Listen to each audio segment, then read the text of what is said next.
accord that David played and pleased the Lord.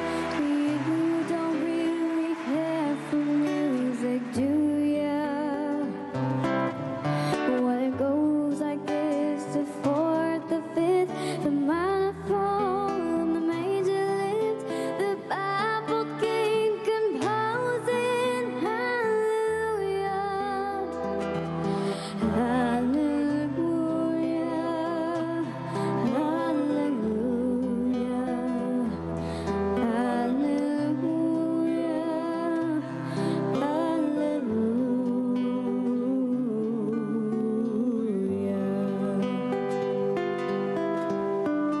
La fede mia abbandonò, si perse ma si ritrovò, perché smarrito sempre la cercai.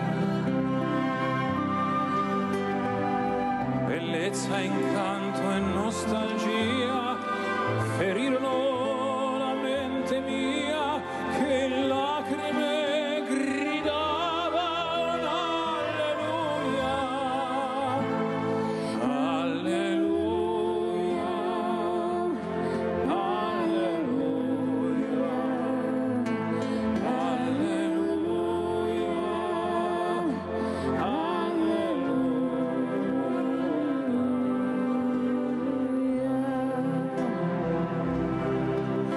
Il santo nome suo dirò, un nome che ormai non ho paura che risuoni dentro a me. Di luce esplode la poesia come una sacra sinfonia che intona per il mondo un alleluia. Alleluia, alleluia,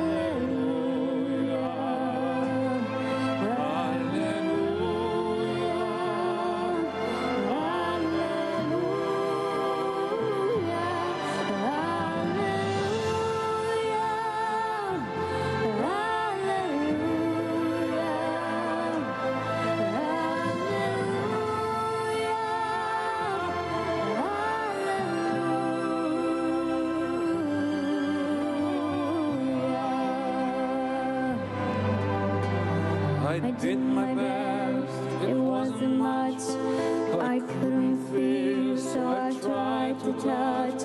I've told the truth, I didn't come to fool you. And even though it all went wrong, I'll stand before the Lord of Song with nothing of my time.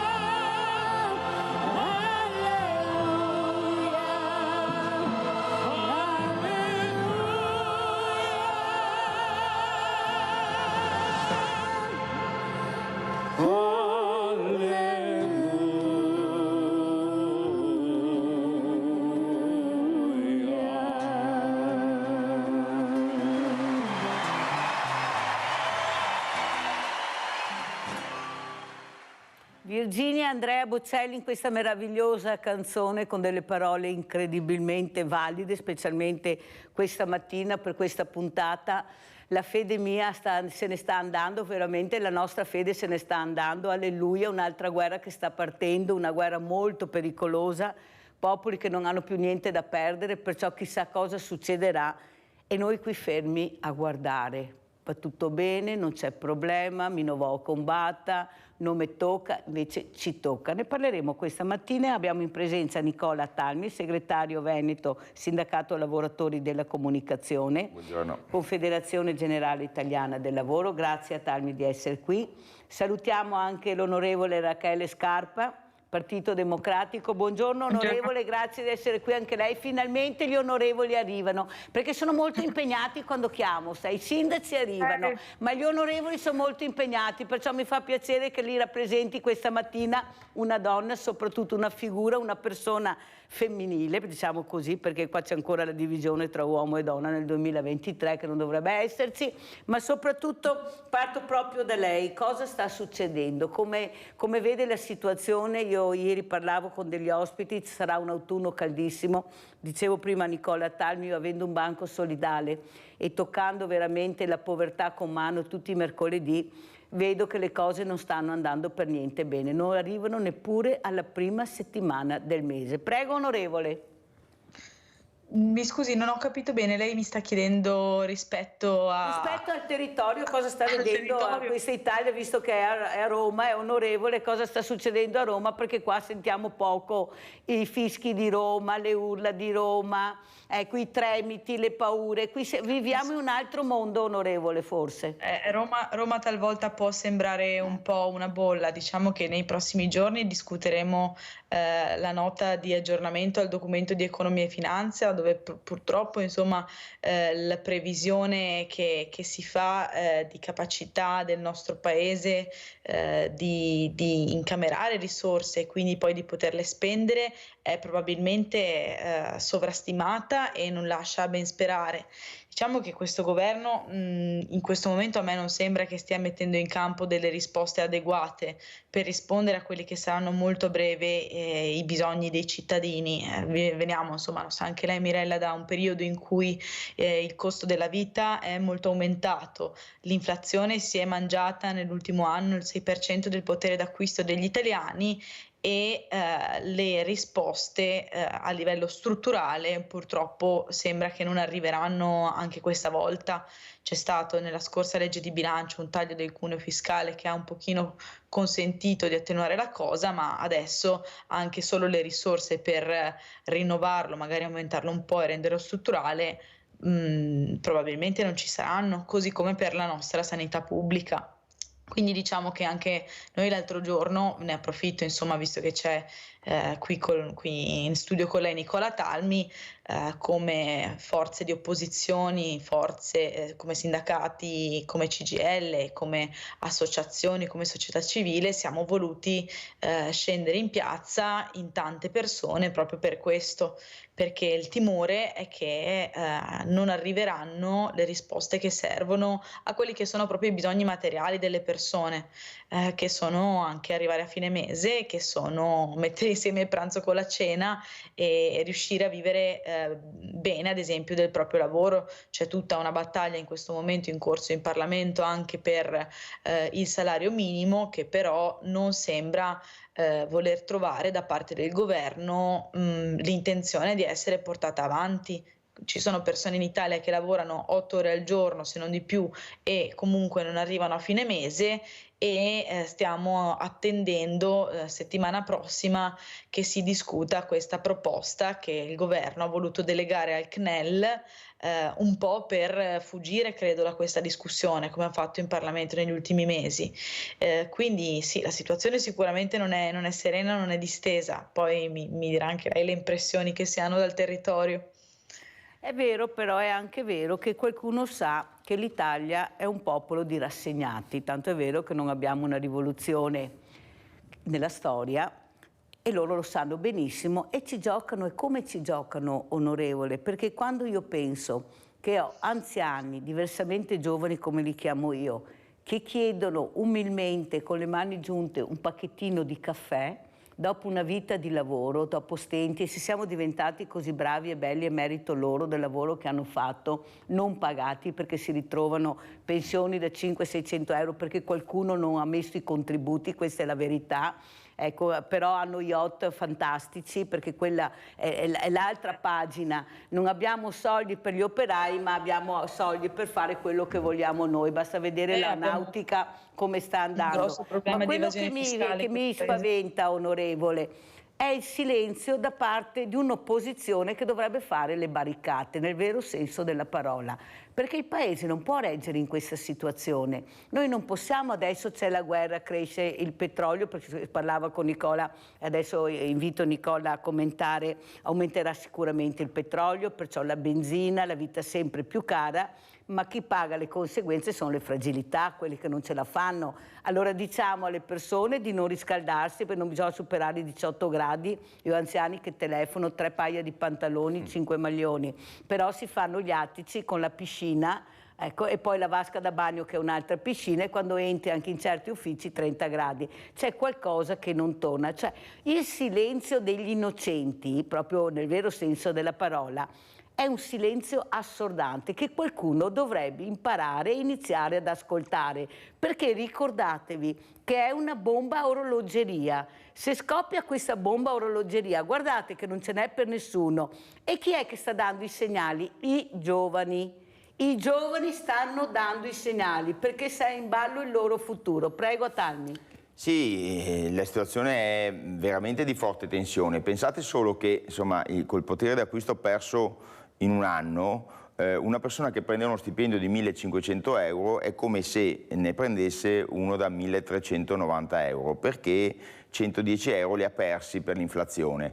Ce ne accorgiamo tutti quanti quando vediamo che il carrello della spesa a parità di prezzo è dimezzato, e ce ne accorgiamo e ce ne accorgeremo ancora di più tra breve, come dicevi bene prima, sulla questione delle bollette. Se ne accorge chi ha un mutuo a tasso variabile, se ne accorge chi fa la benzina, e se ne accorgerà ancora di più adesso con la sciagurata guerra in Israele.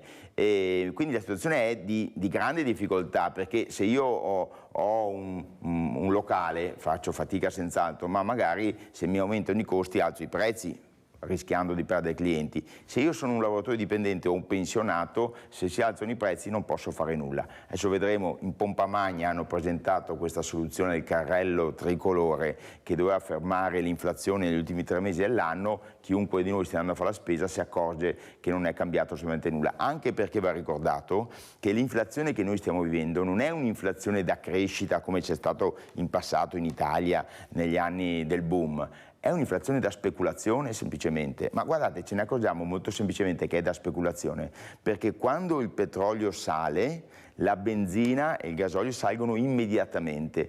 Quando il petrolio scende, la benzina o non scende o scende molto lentamente. Lo stesso è stato per il gas e per tante altre cose. Quindi la gente concretamente non arriva a fine mese. Allora, a fronte di questo, l'ha detto bene Rachele prima, il governo forse continua con il taglio del cuneo contributivo, che è poca roba, però ha portato 50-70 euro nelle buste paga, ed è un taglio che ha cominciato dal governo Conte, Draghi, e confermato dal governo Meloni e un po' cresciuto. Il problema è che forse ci sono i soldi solo per rinnovare quel taglio nel corso del 2024. Io non vorrei essere malevolo, Mirella, ma io quando ho fatto assemblea in questi giorni nei posti di lavoro per preparare la manifestazione di sabato, e i lavoratori mi domandavano: ma il taglio al cuneo contributivo rimarrà? Io rispondevo: guardate, secondo me sì, per un motivo, perché ad aprile si vota alle europee, quindi la vedo difficile che il governo toglie dalle buste paga di milioni di lavoratori 50 euro poco prima delle elezioni, ma semplicemente per questo. In realtà servirebbe una norma più strutturale, perché guardate che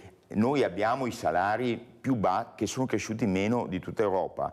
In Europa non per un motivo qualunque, semplicemente perché i contratti non vengono rinnovati, cioè la controparte, gli imprenditori non vogliono rinnovare i contratti, quindi i contratti vanno avanti per 2 o 3 anni prima di essere rinnovati, e quindi intanto perdi potere d'acquisto, ma anche perché non ci sono delle politiche, ad esempio, che favoriscono i contratti collettivi nazionali, quelli serie, invece di quelli pirata. Ad esempio, una delle proposte che il governo aveva fatto era quello di detassare i rinnovi contrattuali o detassare la 13ª.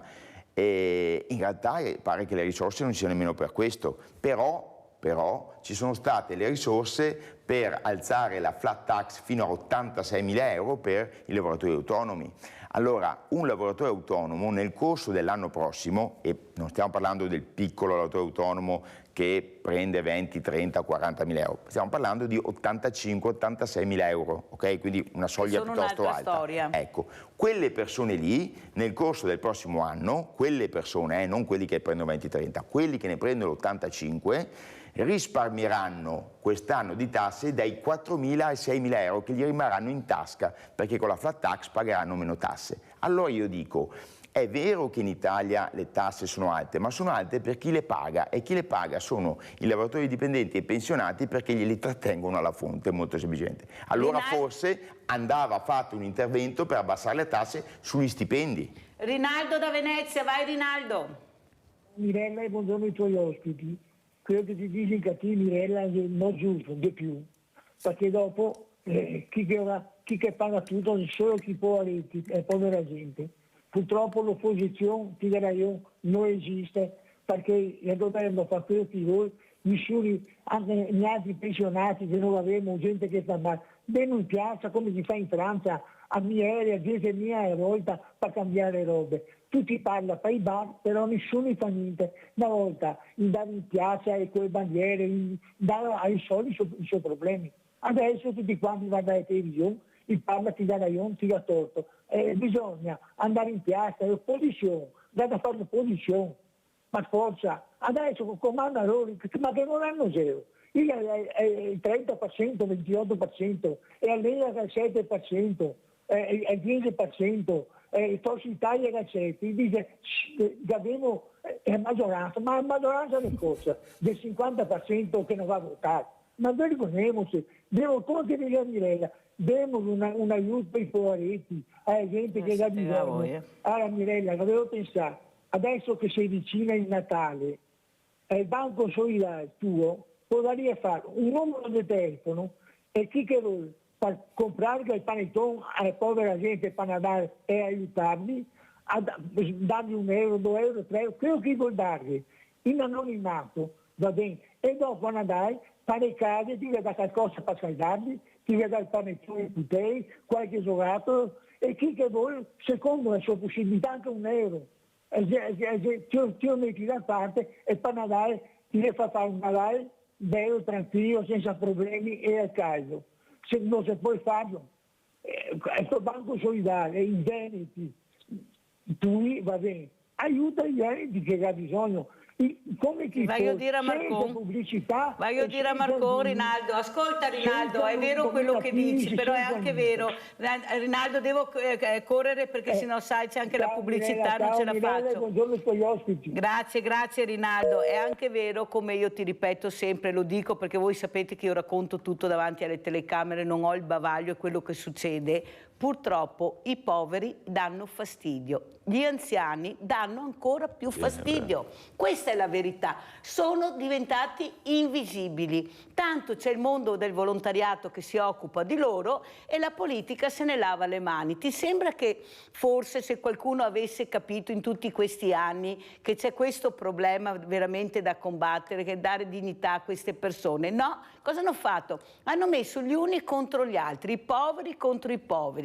I diversamente giovani che hanno paura del colore nero solo se lo vedono, ecco, basta sentire anche le telefonate, perché l'obiettivo era quello. Non era quello di dare delle risposte significative, di rivedere i conti, di rivedere l'economia, l'alta finanza che in mano a 10 persone, pensate 10 persone l'alta finanza e tutti gli altri muoiono di fame, perché l'operaio non conta niente, tu fare che così un operaio, pensate la spina dorsale del paese. Hanno azzerato gli artigiani, spariti anche quello, altra creatività che tutti ci invidiavano. Cosa sono rimasti in Parlamento? Scusa onorevole, ma devo dirlo, commercialisti, avvocati tanti. Cioè ma un paese può andare avanti in queste condizioni? Perché alla fine quelli che sono nella stanza dei bottoni sono quelli che ho detto io, Prego onorevole.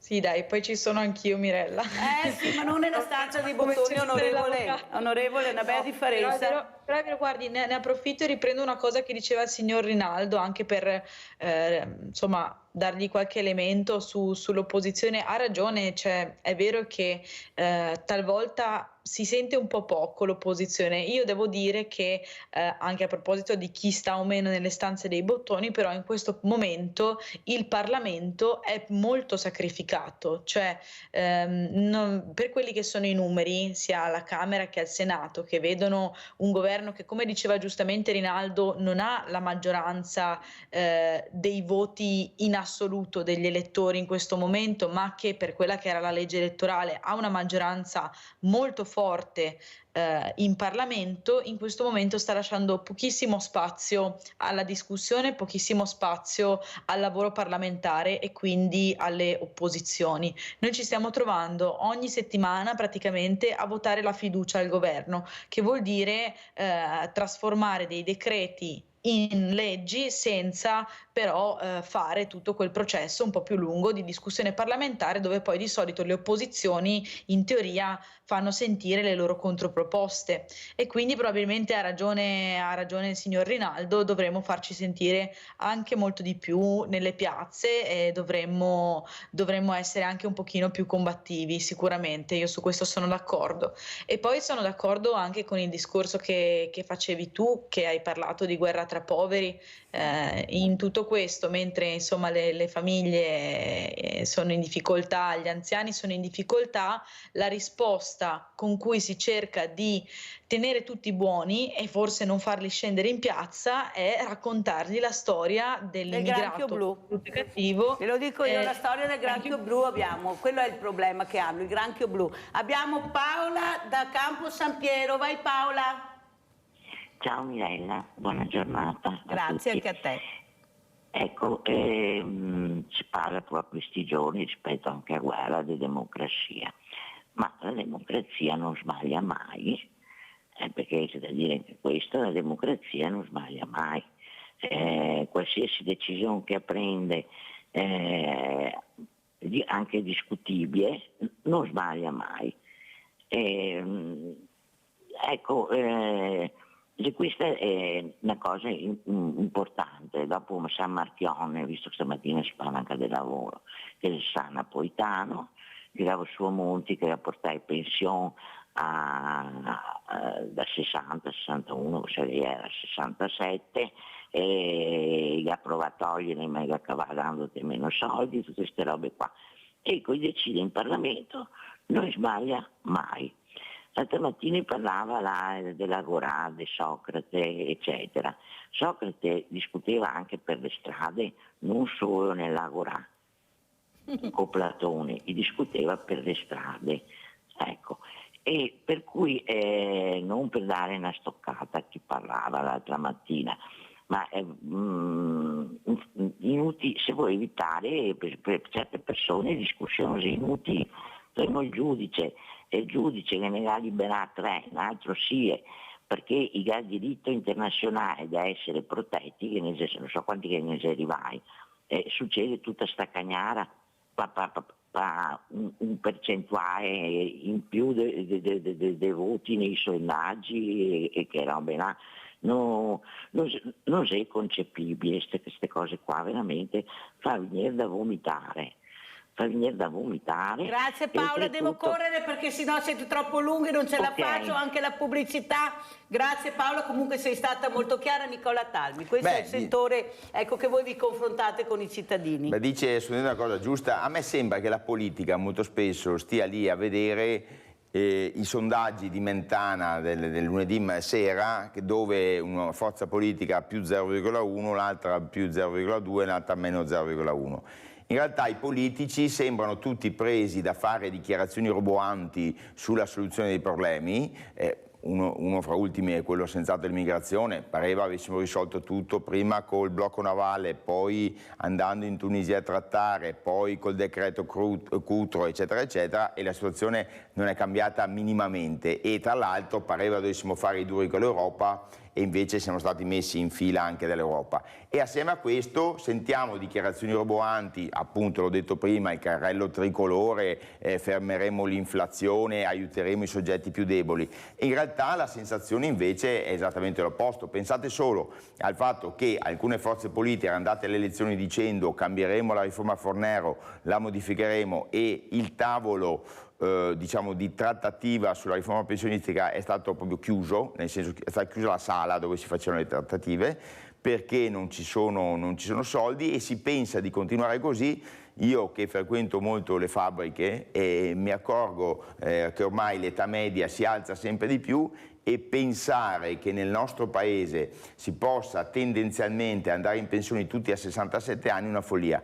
E guardate che non è il tema del fatto che viviamo più a lungo e quindi bisogna alzare l'età pensionabile per questo motivo. In realtà il motivo per cui sono preoccupati per i conti delle pensioni è che ci sono poche persone che lavorano rispetto a quelle che sono in pensione, perché nel nostro paese c'è una denatalità terribile. Arriveremo ad una situazione in cui per ogni pensionato ci sarà una persona che lavora, e siccome voi sapete che il nostro sistema è a ripartizione, ovvero che io che lavoro verso i contributi per pagare le pensioni a chi è in pensione, perché spero che quando andrò io in pensione qualcuno lavori per pagare i contributi, noi abbiamo il problema che gli italiani non fanno più figli, questa è la verità, e noi avremo bisogno di molte più persone che lavorano e che versano i contributi. Allora una politica seria era una politica che permette alle famiglie di fare figli, ma voi ditemi al giorno d'oggi come è pensabile, non avendo gli asili nido, non avendo i servizi, e con i costi della vita che ci sono, con i costi delle case che ci sono, come è pensabile che una famiglia faccia figli. Quindi il nostro sistema economico in Italia non si regge perché siamo in inverno demografico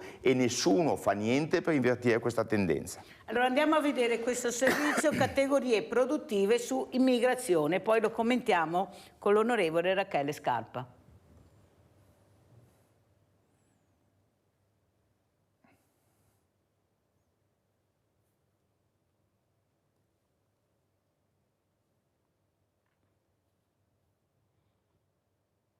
Adesso parte il servizio.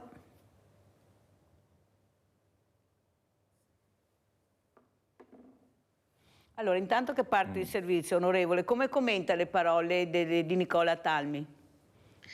Penso che abbia descritto una situazione più che reale, ma le aggiungo anche qualche altro elemento.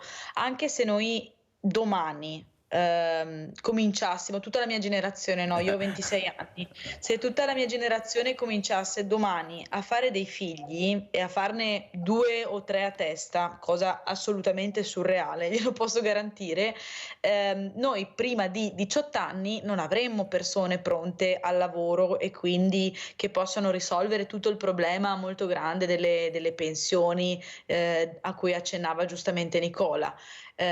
Quindi ma a me sembra assurdo veramente che questo governo, per ideologia alla fine, perché di questo stiamo parlando, si rifiuti completamente di gestire i flussi migratori in modo intelligente, appunto per risolvere a questo problema grandissimo del fatto che siamo un paese fatto soprattutto di persone anziane, in cui i giovani sono meno della metà delle persone sopra i 55 anni e giovani che non vedranno probabilmente la pensione mai se andiamo avanti così. E in tutto questo ci si continua a chiudere dietro quella che è una paura anche legittima, posso capire, del diverso, dello straniero, soprattutto perché il diverso e lo straniero, anziché prenderlo, metterlo a lavorare, insegnargli la lingua e dargli degli strumenti per diventare pian piano un nostro cittadino, lo si sta mettendo, questo governo li sta mettendo in dei grandi centri che si chiamano e si chiameranno centri di permanenza e di rimpatrio, ma che le assicuro non rimpatrieranno proprio nessuno, perché i rimpatri costano molto e sono spesso molto più difficili di quello che si dice, dove rimarranno fino a 1 anno e mezzo, perché questo è l'ultimo decreto in cui si è decisa questa cosa qui, e poi verranno semplicemente lasciati per strada. Allora, se le persone vengono lasciate per strada senza documenti, senza permesso di soggiorno, nella povertà più assoluta, è anche quasi automatico che finiscano in dei brutti giri. E poi giustamente l'anziano, il cittadino, vede questa situazione, pensa che sia un caos e si spaventa, ma così diventa il disastro sociale, mentre noi da questa storia dell'immigrazione avremo bisogno di trarre delle soluzioni. Però vede, intanto il governo galleggia su queste emozioni negative che vede, perché galleggia, perché la paura fa veramente proprio rinchiudere a rizzo le persone, e loro intanto galleggiano e si arriverà alle europee, perché quello è il problema che c'è adesso, la poltrona europea. Abbiamo Gianfranco Valeri, poi andiamo in pubblicità. Vai Gianfranco. Sì, buongiorno signora Buongiorno. Mirella. Buongiorno signora Altani. Buongiorno. E buongiorno onorevole. Ecco, io vorrei fare due proposte, una signora Altani e una non onorevole, già proposte, già vecchie e superate, perché secondo me non vengono mai attuate e non lo so perché. Ecco, signora Altani, a lei la prima. Ecco, perché in tutti questi anni sa che il governo ha dato tanti finanziamenti sia al settore pubblico che al settore privato? Io anche quando ero lavoratore mi battevo perché fosse stato il sistema tedesco che i sindacati dovevano intervenire per far parte del consiglio di amministrazione di queste aziende, dove andavano distribuiti tutti questi soldi che poi magari ha visto in Italia hanno preso i soldi, poi hanno geopallentato, sono andati in giro. Ecco, qui è andato governato tanti anni anche da sinistra e non ha fatto niente. Una cosa. Adesso mi rivolgo a lei onorevole. Lei cioè non volevo intervenire, ma quando ho sentito che il popolo, il Parlamento nostro è praticamente formato da avvocati, primari, commercialisti e tutto, non volevo intervenire perché anche lì è un problema che mi batto da anni. Praticamente quando si farà una legge elettorale che lei verrà a sanare il mio campanello, verrà in piazza a chiedere i voti e allora vedrà che con le preferenze le cose cambiano, si mascherano sotto che sennò la mafia praticamente fa il bello e il cattivo tempo, perché secondo lei adesso con questa legge fa tutto trasparente, va bene? Io voglio che praticamente non popolo di nominati, va bensì con le preferenze e se no non si va da nessuna parte e poi dobbiamo fare una legge che praticamente sia come l'abbiamo fatta per i sindaci e tutto, ha capito che uno quando vince governa per 5 anni per il suo coso, no, perché anche adesso, guardi onorevole, secondo me questo governo è una fotocopia degli altri precedenti, perché le leggi saranno tutte quante compromesse, perché deve andare bene a uno se non all'altro e così via, e andiamo avanti sempre le solite. Buongiorno e grazie e buon lavoro. Allora grazie Gianfranco Valeri, gli ospiti risponderanno subito dopo la pubblicità.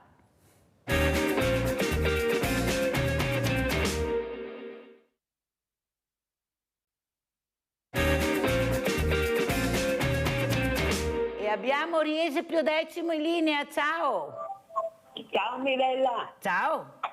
Ciao, volevo salutare tutti e volevo dire una roba, siccome che tu sai che io prendo poco di mese di pensione, molto poco, e faccio molta fatica a tirare alla fine mese, perché vivo sola, sono in un condominio e devo pagare anche le spese condominiali e non è da poco, Poi la luce, poi il gas e tutto il resto, ne avanzo pochi per mangiare, Grazie della testimonianza, veramente grazie Mirella, grazie. Dopo, una testimonianza. Dopo altre cose e prega Dio non ammalarsi perché...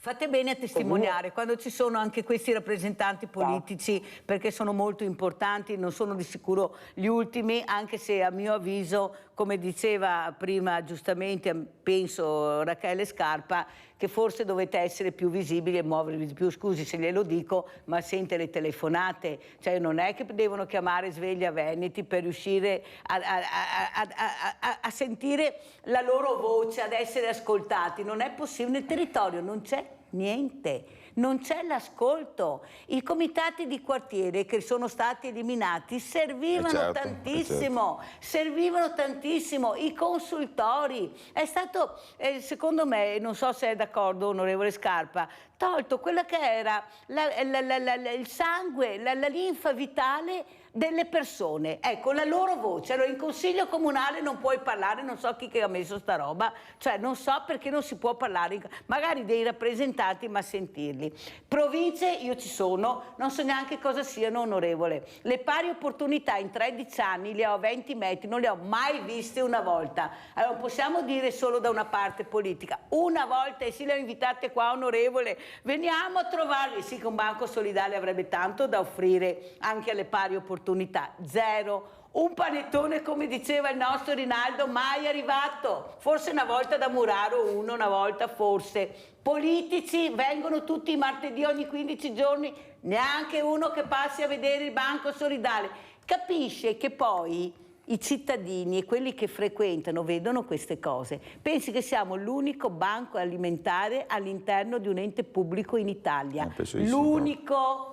Lei pensa che diamo da mangiare ogni mercoledì a 600 persone, tutti i mercoledì, con l'aiuto della grande famiglia di Rete Veneta che mi supporta anche col 5 per 1000, siamo in classifica al top, come donazioni battiamo tutti e mi dicono ma hai le telecamere, sì ho le telecamere, ma anche hanno il rispetto di quello che faccio e di quello che faccio vedere, perché faccio vedere tutto, le raccolte, quello che mi danno, come distribuisco. Però questa cosa comincia un po' a stancarmi, perché non vedere, ecco, il povero, ecco, ma io non parlo solo da una parte, parlo da tutta la classe politica, sa Rachele, non è che dico la destra è così, la sinistra, no, tutti lontano, e sa perché? Là che io lo voglio, perché hanno paura della Mirella che dice le cose che vede e le dice a schiette, come lei mi sente ogni volta che viene, mi sentono anche i cittadini, perché ho il coraggio di dire quello che non va bene. Questo dà un fastidio, tanto è vero che mi tengono fuori da tutti i tavoli di concertazione fatti non so da chi, perché ho coraggio di dire quello che vedo. Ma non può reggere un paese che non vuole ascoltare la politica, perderà sempre più voti, perché la Mirella è conosciuta. Se vado in giro per la strada anche a Venezia, a Roma, mi batte e dice Mirella, ha capito? La gente vede, osserva, è quello che io sto cercando di dirvi. Dovete essere visibili, fare delle azioni visibili che la gente si riscontra su quello che fate, come ha detto Gianfranco Valeri, perché vogliono le preferenze, perché sono stanchi, sono stanchi, vogliono essere loro che decidono. Siamo noi lo Stato, onorevole, lo Stato siamo noi, il governo è una cosa, ma lo Stato siamo noi. Prego, onorevole. No, ha ragione, come ha ragione il telespettatore che chiamava prima. Questa legge elettorale purtroppo non ci ha consentito, e io mi ci metto in mezzo, insomma, perché è andata così, però avrei tanto voluto andare a prendermele le preferenze, ma non ci ha consentito di scegliere i nostri rappresentanti a Roma, a differenza di quanto succede in Regione, dove comunque una persona, se vuole fare il consigliere regionale, le preferenze e i voti deve andarseli a prenderne, e poi la volta dopo deve renderne conto a quelle persone che hanno scritto sulla scheda elettorale il suo nome. Per quanto riguarda la Camera e il Senato, quindi il Parlamento nazionale, purtroppo ci sono i listini bloccati, che significa che i partiti decidono a Roma chi sarà eletto in Parlamento, è abbastanza calcolabile e abbastanza prevedibile, e questa cosa sposta l'attenzione anche della persona eletta, cioè per farmi rieleggere eventualmente a chi devo andare a rendere conto, a Roma oppure alle persone che mi hanno votato e che hanno scritto il mio nome. Purtroppo al momento la situazione è la prima. E io sono d'accordissimo sul fatto che questa legge elettorale va cambiata e che andrebbero fatte delle parlamentarie, cioè quindi delle primarie per i parlamentari, almeno internamente ai partiti. È quello che il Partito Democratico mi auguro che vorrà fare, almeno tutti quanti l'hanno detto nell'ultimo anno, quindi spero che la prossima volta lo faremo, perché se non ce lo consentirà la legge elettorale, noi vogliamo che almeno i nostri elettori possano scegliere loro chi deve essere candidato alle prossime elezioni politiche e in che posizione nei listini bloccati al proporzionale, perché solo così leghi le persone al territorio. Finché comandano le segreterie, mi dispiace dirglielo, anche per lei non cambierà di sicuro, perché le segreterie di tutti i partiti non vogliono cambiare la legge elettorale, se no l'avrebbero cambiata. Vladimiro da Rovigo, devo correre, onorevole, purtroppo, ma così, vai Vladimiro. Grazie, buongiorno ai tuoi ospiti. La considerazione, vado veloce. L'Italia paga ogni anno solo di interessi sul debito 70 miliardi di euro. La buona parte di questi, dicevo, va ai fondi pensione di vari paesi, no? Quindi se è sull'assurdo che l'Italia, che non è un paese ricco, paga la pensione agli italiani, giustamente, ma anche un bel numero di cittadini di altri paesi attraverso i soldi che questi fondi di pensione prende dal pagamento di soli interessi, per dire, no? Negli ultimi 3-4 anni è non evidente, ma come dire, non so, poi è incontestabile che una gran parte delle scelte che deve fare i paesi, gli stati in nazione, come si dice, tipo l'Italia o la Francia, è legata, dipende da avvenimenti che succede all'esterno, le guerre, certo, le speculazioni che esistono, ma non è italiane, le speculazioni a livello mondiale, cambiamento di mercati per concorrenza, no? Questo qua riduce sempre di più lo spazio di manovra di paesi tipo, specialmente come l'Italia, sia come possibilità effettiva, se uno vuol fare per esempio una ironia sul piano Mattei, no?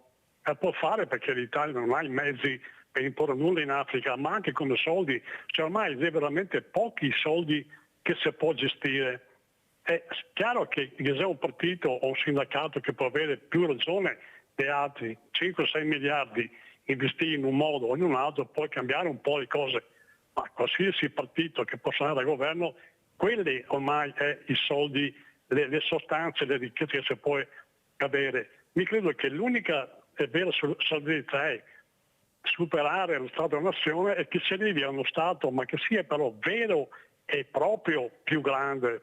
Mi riferisco all'Europa, cioè o si arriva a uno Stato vero e proprio però grande come l'Europa, che quindi può essere superiore, più forte degli avvenimenti esterni e gestirli, oppure paesi come l'Italia, ma ormai sapete che anche la Francia e la Germania comincia a battere e non poco in testa, è condannata a una lenta agonia, a avere sempre meno spazi di manovra propri e sempre meno ricchezza, cioè qua si va a finire come per i polli di Renzo, no? Cioè i partiti che si azzanano tra loro per 2-3 miliardi, ma c'è poche ricchezze. Qua o si va con l'Europa o se va a un lento declino. Grazie Vladimiro, devo concludere perché sennò non ce la facciamo a darti la risposta. Allora Talmi, come rispondiamo a Vladimiro da Rovigo? Beh, Vladimiro ha ragione, noi molto spesso appunto votiamo per i governi nazionali, ma il vero governo che dovremmo poter votare e decidere chi governa in Europa, perché è l'Europa che poi gestisce la gran parte delle risorse. Quindi molto spesso noi votiamo per dei partiti nazionali che dicono ma io in Europa farò questo, poi dopo in realtà le alleanze e gli accordi a livello europeo sono totalmente diversi e lì è una mancanza vera. Io credo anche l'allargamento eccessivo dell'Europa non sia stato positivo, perché in un'Europa così grande è difficile votare tutto all'unanimità. Io però, e quindi io sono assolutamente d'accordo, bisognerebbe votare in Europa. Vorrei rispondere all'ascoltatore precedente che ha fatto delle proposte, delle domande precise. Esatto. Io vi faccio un esempio, guarda, ti rubo veramente 30 secondi, perché i soldi vengono anche sprecati, ok? Come sono stati sprecati i soldi del reddito di cittadinanza di chi nel frattempo lavorava in nero e prendeva anche il reddito di cittadinanza, che era una porcheria, perché un conto è aiutare i poveri, no? Cioè con il reddito di cittadinanza, un conto è uno prende il reddito di cittadinanza e lavora in nero. Ma io seguo aziende che quando c'è stato il caro energia hanno avuto, diciamo così, dei costi che sono cresciuti enormemente e quindi c'erano dei problemi di tenuta dei conti delle aziende. Alcune di queste aziende sono riuscite a scaricare i costi dell'energia sul prodotto finito e quindi non hanno perso soldi. E poi si sono visti recapitare dallo Stato cifre, un'azienda che seguo io, 2,5 milioni di euro, insomma, di aiuto per l'azienda che era energivora. In quel caso di specie di un'azienda che seguo io, i soldi non servivano perché, voglio dire, quell'azienda sul mercato era già riuscita a farlo. Allora ricordiamoci, durante la pandemia e durante anche la questione della crisi energetica, in Italia come sempre quando si fanno anche norme giuste, perché alcune aziende andavano senz'altro aiutate, poi non si distingue mai tra chi ha bisogno davvero e chi non ne ha. E come sempre l'Italia è il paese dei furbi, i soldi la prendono anche mai quelli che non ne hanno bisogno. Quindi le poche risorse che abbiamo le sprechiamo. Guardate il fenomeno del 110%, per cui abbiamo dato la possibilità di fare il 110% anche a gente ricchissima che non ne aveva assolutamente bisogno. Quindi come sempre anche le poche risorse che abbiamo non le distribuiamo in modo equo in questo paese e ci perdono chi? Ci perdono le persone che non hanno soldi. Sì, però non era neanche possibile vedere che aziende sconosciute andavano alla Camera di Commercio, in 2 ore aprivano l'attività e si mettevano nel mercato. Dai cittadini completamente estranei che non conoscevano la situazione perché si fidavano, beh, una ditta che parte con i lavori, mi fido e mi affido a lei, sono stati trombati nel vero senso della parola e persi i soldi. Prego, onorevole. Sì, io purtroppo vi ho sentito un po' a scatti nell'ultimo minuto, però sentivo che si parlava anche, ad esempio, di super bonus. Purtroppo lì, secondo me, c'è da prendere atto del fatto che quella misura aveva delle serie imperfezioni e che adesso ovviamente stanno mettendo in difficoltà un pochino tutti, al di là della questione dei crediti incagliati. C'è stato un grosso problema sul individuare a chi doveva effettivamente beneficiare del super bonus 110 e probabilmente andavano messi più limiti sul fatto di chi poteva farne ricorso, perché ho sentivo a spizzichi e bocconi a Talmi che diceva che purtroppo c'è chi si è fatto la seconda e la terza casa con quei soldi, e poi aggiungo c'è stato anche un problema con il fatto che fosse il 110% sì. E quindi questa cosa ha annullato completamente tutti i meccanismi di concorrenza, portando a delle grosse bolle di speculazione in tante occasioni.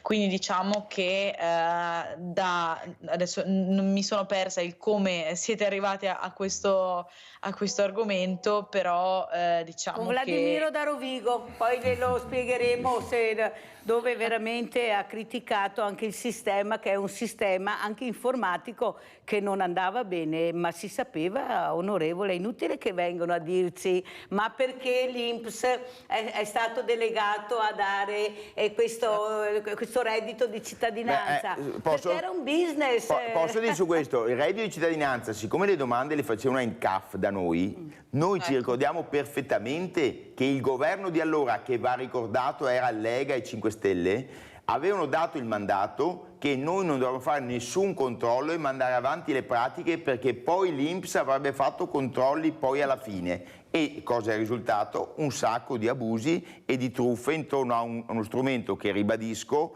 poteva avere un senso per contrastare la povertà, non poteva avere un senso come strumento del mercato del lavoro ovviamente, ma a noi CAF, che dovevamo redigere la pratica, ci è stato detto chiaramente: voi mandate avanti. Ma perché anche quella volta? Perché c'era da prendere consensi elettorali e quindi non si è voluto fare. Quindi anche quando si fanno provvedimenti giusti, poi si fanno in modo che i furbi poi ne approfittino. Fermo, perché non mi piace sparare nel mucchio e neanche fare un minestrone, perché qui da noi, al nord, specialmente nel nostro territorio, i furbi, se li contiamo su tre dita, non ci sono stati. Ma anche pochi redditi di cittadinanza. Perché facciamo i controlli, o sbaglio a Talmi? Perché mi risulta questo. Certo, ma anche perché le richieste... I furbi dappertutto. No, da noi i furbi non c'erano. Ma anche perché le richieste di reddito di cittadinanza da noi erano molto molto più basse che in altre zone d'Italia dove c'è grande disoccupazione, ma anche lì,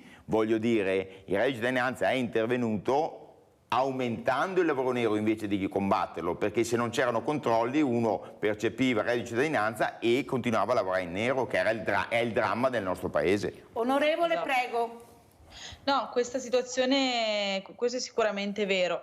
Sul reddito di cittadinanza mi permetto di aggiungere che sì, l'errore è stato sicuramente cancellarlo così da un giorno all'altro, e tutte le misure che si è detto poi che si sarebbero messe in campo. C'è stato questo momento della social card in cui il governo ha fornito a pochissime persone 380 euro per fare la spesa una volta sola, tipo un bonus, e poi basta. C'è un po' di cecità rispetto a quella che è la situazione di tante persone che in Italia bene non stanno. E poi c'è questo problema enorme del lavoro nero, della piccola, media, grande evasione fiscale che rientra sempre dalla finestra in un modo o nell'altro, che sia appunto la grande azienda che dichiara molto meno di quello che fattura effettivamente, al datore di lavoro che ha tutto l'interesse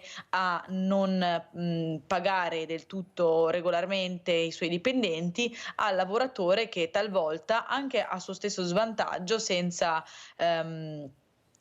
diciamo curarsi troppo del fatto che lavorare in nero comprime molto i suoi diritti, accetta quel tipo di condizione lì. Luigi da Verona, onorevole, vai Luigi.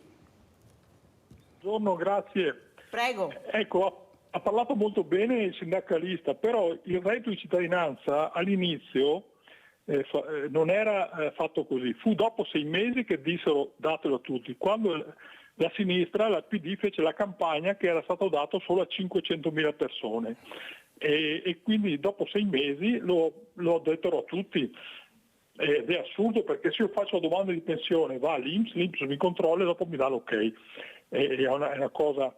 E qui ci sono 3 ragazzi, per esempio del sud, loro hanno perso il reddito, sono venuti su, in 15 giorni hanno trovato tutti i lavori e sono felicissimi. Lavorano, hanno un buon lavoro, uno addirittura statale, eccetera, eccetera. Il reddito di cittadinanza è stata una follia, come il 110, e ha detto bene il sindacalista, l'inflazione è stata dovuta ai troppi soldi, certo. L'inflazione avviene quando ci sono troppi soldi in giro, perché se non ci sono i soldi la gente cala i prezzi perché non vende, invece se vende li alza ancora di più. Troppi ristori, troppo bonus, i lavori edili, il doppio di quello che costavano prima. Stamattina ero al bar, c'erano su 20 persone che erano lì di una ditta, 18 erano stranieri. Quindi tutti questi soldi chi li ha dato il milione di posti di lavoro? A tutta gente straniera che giustamente si è portati i soldi al loro paese. È stata una follia, bisogna togliere i soldi dalla circolazione, lo stanno cercando di fare alzando i tassi, ma se continuiamo a dare bonus e ristori, l'inflazione salirà sempre. Quindi bisogna i ristori, ha detto bene il signore. Ieri sul giornale c'era quello che se n'è andato a giocare, l'imprenditore se ne è giocati al casino, quell'altro in borsa, perché erano delle follie, i ristori, i bonus, tutto. Va tolto via tutto se si vuole bloccare l'inflazione, altrimenti faremo la fine del 1980, quando con la scala mobile ci siamo mangiati fuori tutto. Grazie, buona giornata. Grazie a te Luigi, e salutiamo anche Verona. Come sente a Talmi i cittadini sono molto attenti, ragionano anche col buon senso, ecco, fanno anche degli interventi che vanno veramente a favore anche vostro, perché riescono a capire che qualcosa non va, non funziona, e lo dicono apertamente, ma c'era qualcun altro che doveva controllare questo. È troppo facile adesso dire è sbagliato. Prego. Devo dire che veramente lo dicevo anche in una pausa pubblicitaria, a me colpisce insomma la qualità degli interventi, l'approfondimento degli ascoltatori in questa trasmissione, che danno sempre i contributi, anche quest'ultimo che ha detto una cosa assolutamente vera, cioè è chiaro che il bonus 110% ha gonfiato i prezzi, gonfiando i prezzi ha contribuito ad aumentare l'inflazione, come anche alcuni bonus che sono dati a casaccio dai governi precedenti, ecco, da questo punto di vista. E queste sono state politiche di una situazione di emergenza che era determinata dal Covid e poi dalla guerra, perché ricordiamoci che usciamo da un periodo difficilissimo da questo punto di vista, perché sono successe 2 cose che mai più ci saremmo aspettate, cioè un'epidemia globale che ha fermato il paese, ha fermato il mondo, e poi una guerra nel cuore dell'Europa. Segnalo anche che la Banca Centrale continua ad alzare i tassi di interesse perché, secondo loro, alzando i tassi di interesse raffreddano l'economia, la gente spende meno soldi e quindi diciamo così, chi vende merci o servizi dovrebbe abbassare i prezzi, ma più di qualcuno obietta che questo poi non è vero, perché già adesso la situazione con l'inflazione che c'è fa sì che la gente non ha tanti soldi da scialacquare, da spendere, quindi anche l'innalzamento dei tassi di interesse, guardate che chi ha avuto la sfortuna di avere un mutuo per la casa col tasso variabile adesso non arriva, ma no, come dicevi tu giustamente, ma che fine mese? Neanche al 15 al mese, perché ha avuto un aumento della rata del mutuo del 20-30%.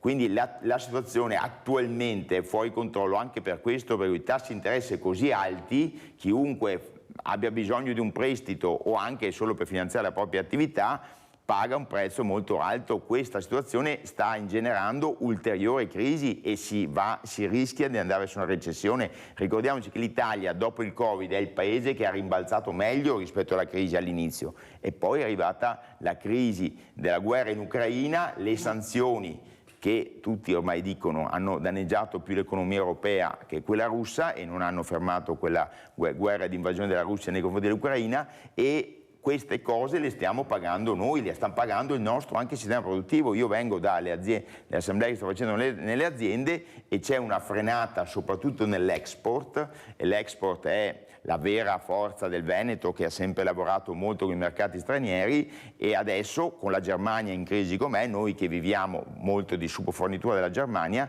stiamo pagando un prezzo molto pesante. Allora, onorevole, io adesso vorrei fare un altro discorso con lei, l'ho invitata anche per questo, per parlare di femminicidi, di questo codice rosso che a quanto pare non funziona come dovrebbe funzionare, se è vero che da gennaio ad oggi abbiamo più di 82 femminicidi, e scusi se glielo dico, io molte volte ho urlato in questa trasmissione cosa stanno facendo le nostre onorevoli a Roma.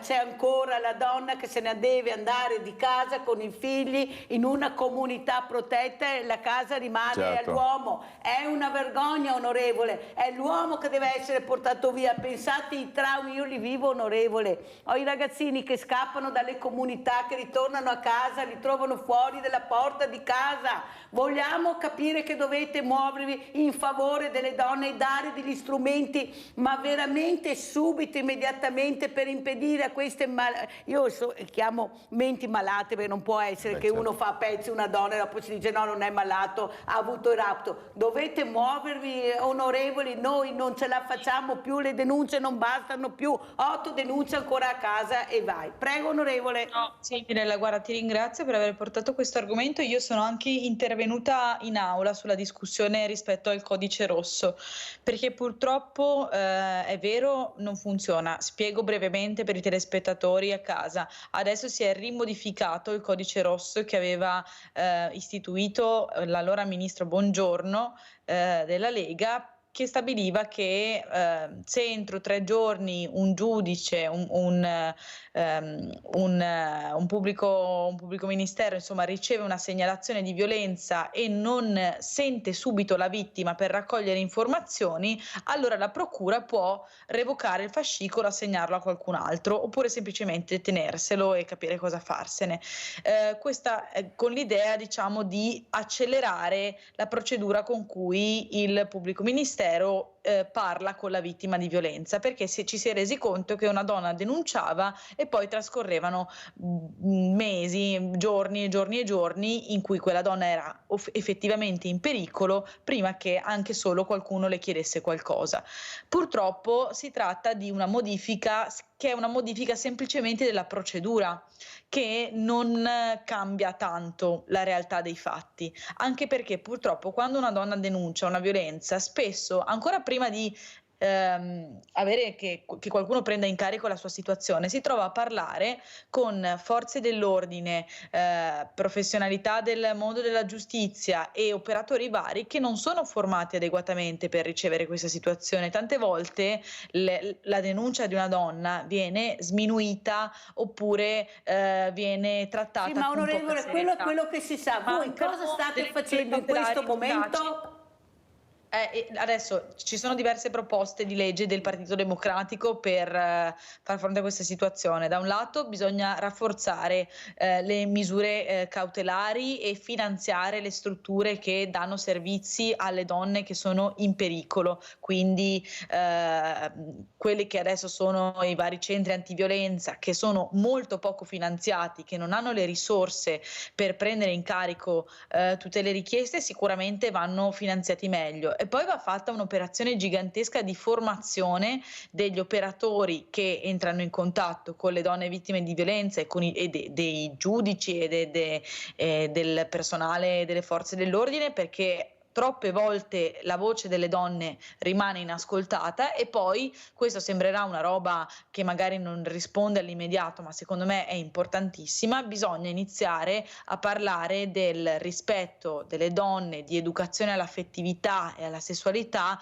nelle scuole, perché purtroppo se possiamo chiamarli menti malate, possiamo chiamarli mostri, possiamo chiamarli come vogliamo, però la verità è che sono solo uomini cresciuti con l'idea che la donna è una loro proprietà, con l'idea Sì, ma che vede, la non me ne donna... può fregare di meno di questo. Io so che c'è un braccialetto elettronico in attesa che i ragazzini imparino il rispetto della persona, perché è questo. Vogliamo mettere alla prima denuncia il braccetto elettronico, visto che ce l'abbiamo, a questo uomo, in maniera che riusciamo a capire come si muove? Perché non si fa? Ma perché non si fa, onorevole? Questa donna fa la denuncia, mi ha picchiato, perfetto. In questo momento parto e vado a mettere il braccialetto all'uomo, lo obbligo a fare i percorsi di rieducazione, perché sennò non ne andiamo fuori, in attesa che i ragazzini crescano e capiscono cosa vuol dire rispetto ai valori. Devo chiudere, purtroppo, la inviterò ancora. Grazie a Talmi,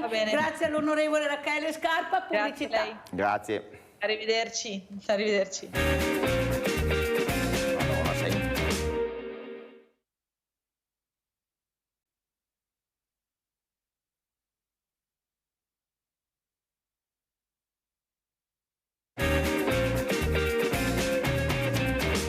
Allora, codice più severo, multe salate, arriva la stangata per i cellulari, tolleranza zero per chi ha il volante sotto effetto di alcol e droghe, contro i recidivi, i neopatentati non potranno guidare supercar, monopattini assicurati e con targa. Allora ne parleremo questa mattina con un altro ospite. Abbiamo in presenza Alain Fragrasso, papà di Jessica, vittima di un incidente stradale. Grazie Alain di essere qui con noi. Saluto anche il professor Giuseppe Baschirotto, presidente della Fondazione Malattie Rare Mauro Baschirotto, che ha vinto proprio un premio molto importante. Ci racconterà come stanno veramente le cose, ma soprattutto cosa si può fare per far capire l'importanza della ricerca, investire sulla ricerca.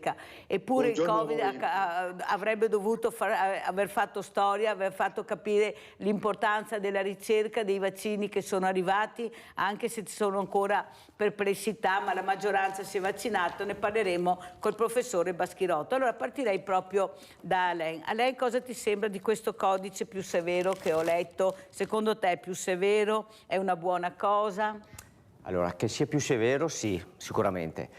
Però l'importante è metterla in atto e speriamo che le cose migliorano. Però vedo che ogni giorno c'è una notizia di un incidente mortale e io ripeto sempre che la gente è troppo incosciente.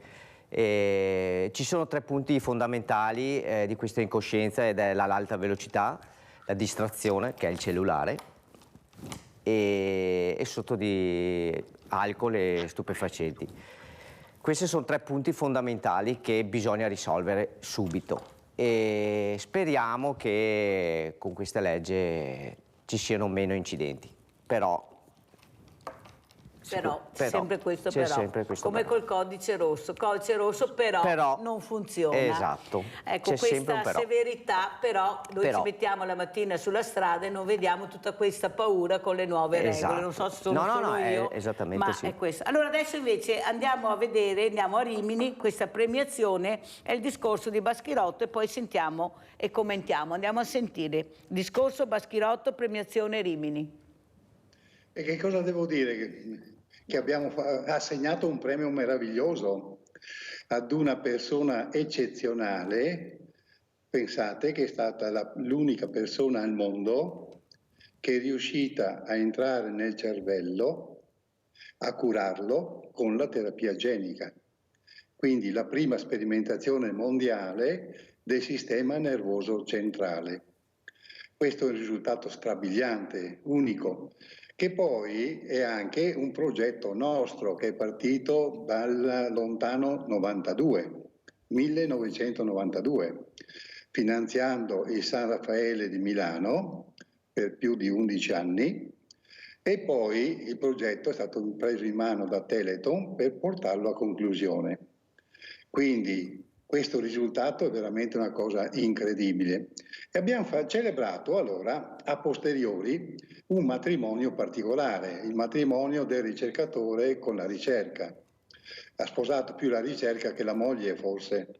Allora andiamo a vedere il video, professore, in maniera che così capiamo bene di cosa si tratta e l'importanza di questo premio. Andiamo a vedere il video, prego. Buonasera a tutti, sono Baschirotto, abbiamo organizzato nell'88 la prima associazione italiana malattie rare. Per quale ragione? Perché nostro figlio, Mauro, ha avuto una serie di problemi, è nato sano, un anno ha cominciato a malarsi, per 15 anni abbiamo tentato di individuare la patologia. La patologia vera l'abbiamo accertata e individuata 10 anni dopo il decesso. E allora c'è stata la luce del professor Panizzo di Trieste, noi abbiamo un punto di riferimento proprio a Trieste, perché Panizzo aveva casi simili a quelli di Mauro, e ci ha detto, quando Mauro se n'è andato, non buttiate a mare tutte quante le conoscenze acquisite in 15 anni.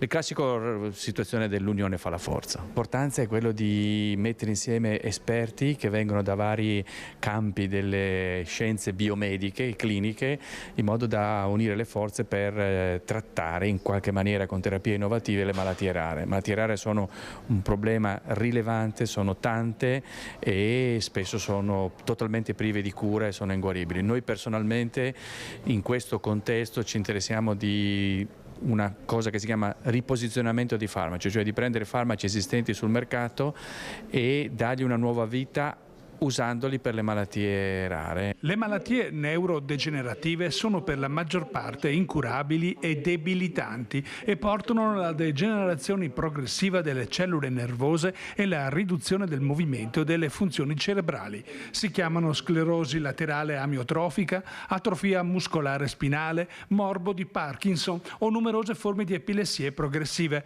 Per riuscire a combatterle è necessario avanzare nella ricerca molto costosa e poco remunerativa per le case farmaceutiche. Incontri tra esperti promossi da associazioni a scopi benefici come la Fondazione Malattie Rare Mauro Baschirotto sono fondamentali per condividere le esperienze cliniche. L'unione fa la forza, come diceva anche prima Paolo. Ecco, evidentemente noi cerchiamo di stimolare quanto più possibile questi ricercatori per fare presto. Cioè loro devono correre, non camminare, correre per poter dare delle risposte ai pazienti e i pazienti hanno necessità di una risposta, di una terapia. Per fare questo dobbiamo sviluppare ricerca. Sì, il tempo sicuramente è un orologio che continua a battere per i pazienti tutti i giorni, noi lo sentiamo, le associazioni ce lo fanno sentire, il nostro contatto con i pazienti e quindi sicuramente dobbiamo premere sull'acceleratore della ricerca. Allora, Alain, adesso mi rivolgo a te, sentendo le parole del professor Baschirotto, di questi geni illuminanti che abbiamo la fortuna di avere nel nostro paese, molti se ne vanno all'estero perché non trovano risposta. Questo professor Baschirotto con la moglie che sta cercando in tutte le maniere di far capire l'importanza della ricerca del DNA, da poco si sa qualcosa, ecco, una scoperta incredibile, l'importanza del DNA, dove veramente una volta non si sapeva e non si sapeva niente, non si aveva mai la verità, invece col DNA adesso puoi giungere anche alla verità. Cosa vuoi dire? Tu che sai cosa vuol dire soffrire la perdita di un figlio, rimboccarsi le maniche per cercare di dare risposte o con la scienza o con altre cose, prego. Innanzitutto sono onorato di conoscere questa persona perché è solo da ammirare e dopo c'è un consiglio, se lo possiamo dire consiglio, è rimboccarsi le maniche e cercare di fare tutto il possibile per cercare di vivere e rivivere per le nostre, io in questo caso per le mie due ragazze, e cercare di fare il meglio che si può per queste ragazze e per tutte le cose che ti succedono nella vita. A me, come al signor Mauro Baschirotto, sono delle cose che quando non le hai non ti succedono a te non puoi capire, e quindi io devo solo essere onorato di conoscere questa persona qua. Abbiamo Luisa da Verona, ciao Luisa. Buongiorno. Prego. Sono una degli 80 anni. Sono qua che faccio fatica a parlare e anche a camminare. Vorrei sapere perché tutti questi medici vanno a lavorare fuori quando c'è bisogno anche qua in Italia. Perché vanno là a lavorare e qui non ci sono medici? Basta così, Luisa? No, ce ne sono tante delle cose che vorrei, ci vuole un mese intero. Comunque vorrei sapere il perché i medici vanno via a lavorare. Va bene Luisa, adesso cercheremo di dire anche la nostra in base alle conoscenze e ai tanti ospiti che ho avuto anche in questa trasmissione proprio di medici, di professori universitari. Sentiamo anche come commenta il professor Baschirotto, Giuseppe Baschirotto, questa telefonata e soprattutto anche il servizio che abbiamo visto. Risentendosi, professore, come commenta? Cosa vorrebbe dire questa mattina, oltre quello che abbiamo sentito in questo premio importante, soprattutto un premio alla ricerca? Prego. Ecco, vorrei dire a questa signora che ha parlato con qualche difficoltà di pronuncia, ovviamente è una portatrice di una patologia, non so se rara o meno rara, ma comunque è chiaro che i medici ovviamente, anche se fanno un'esperienza all'estero, potrebbe essere un fatto molto positivo perché acquisiscono determinate conoscenze e vanno all'interno di laboratori maggiormente attrezzati rispetto a quelli italiani. Però l'Italia non è seconda, perché appunto l'abbiamo dimostrato noi, per esempio, con questo progetto di terapia genica per la leucodistrofia metacromatica, che è una malattia neurologica, che i primi arrivati nel mondo a curare la malattia siamo stati noi italiani, è un'idea nostra italiana. Quindi sì, è vero. E i medici vanno fuori tante volte anche per guadagnare di più. Ovviamente c'è il fattore economico che influisce molto sulle scelte di qualche medico che va all'estero. Ma una gran parte di questi medici vanno all'estero proprio anche per poter sviluppare maggiormente e poter realizzare le proprie idee nell'ambito della ricerca. Ecco, noi sappiamo che i malati rari li consideriamo noi orfani della sanità, e quindi orfani per quale motivo sono orfani?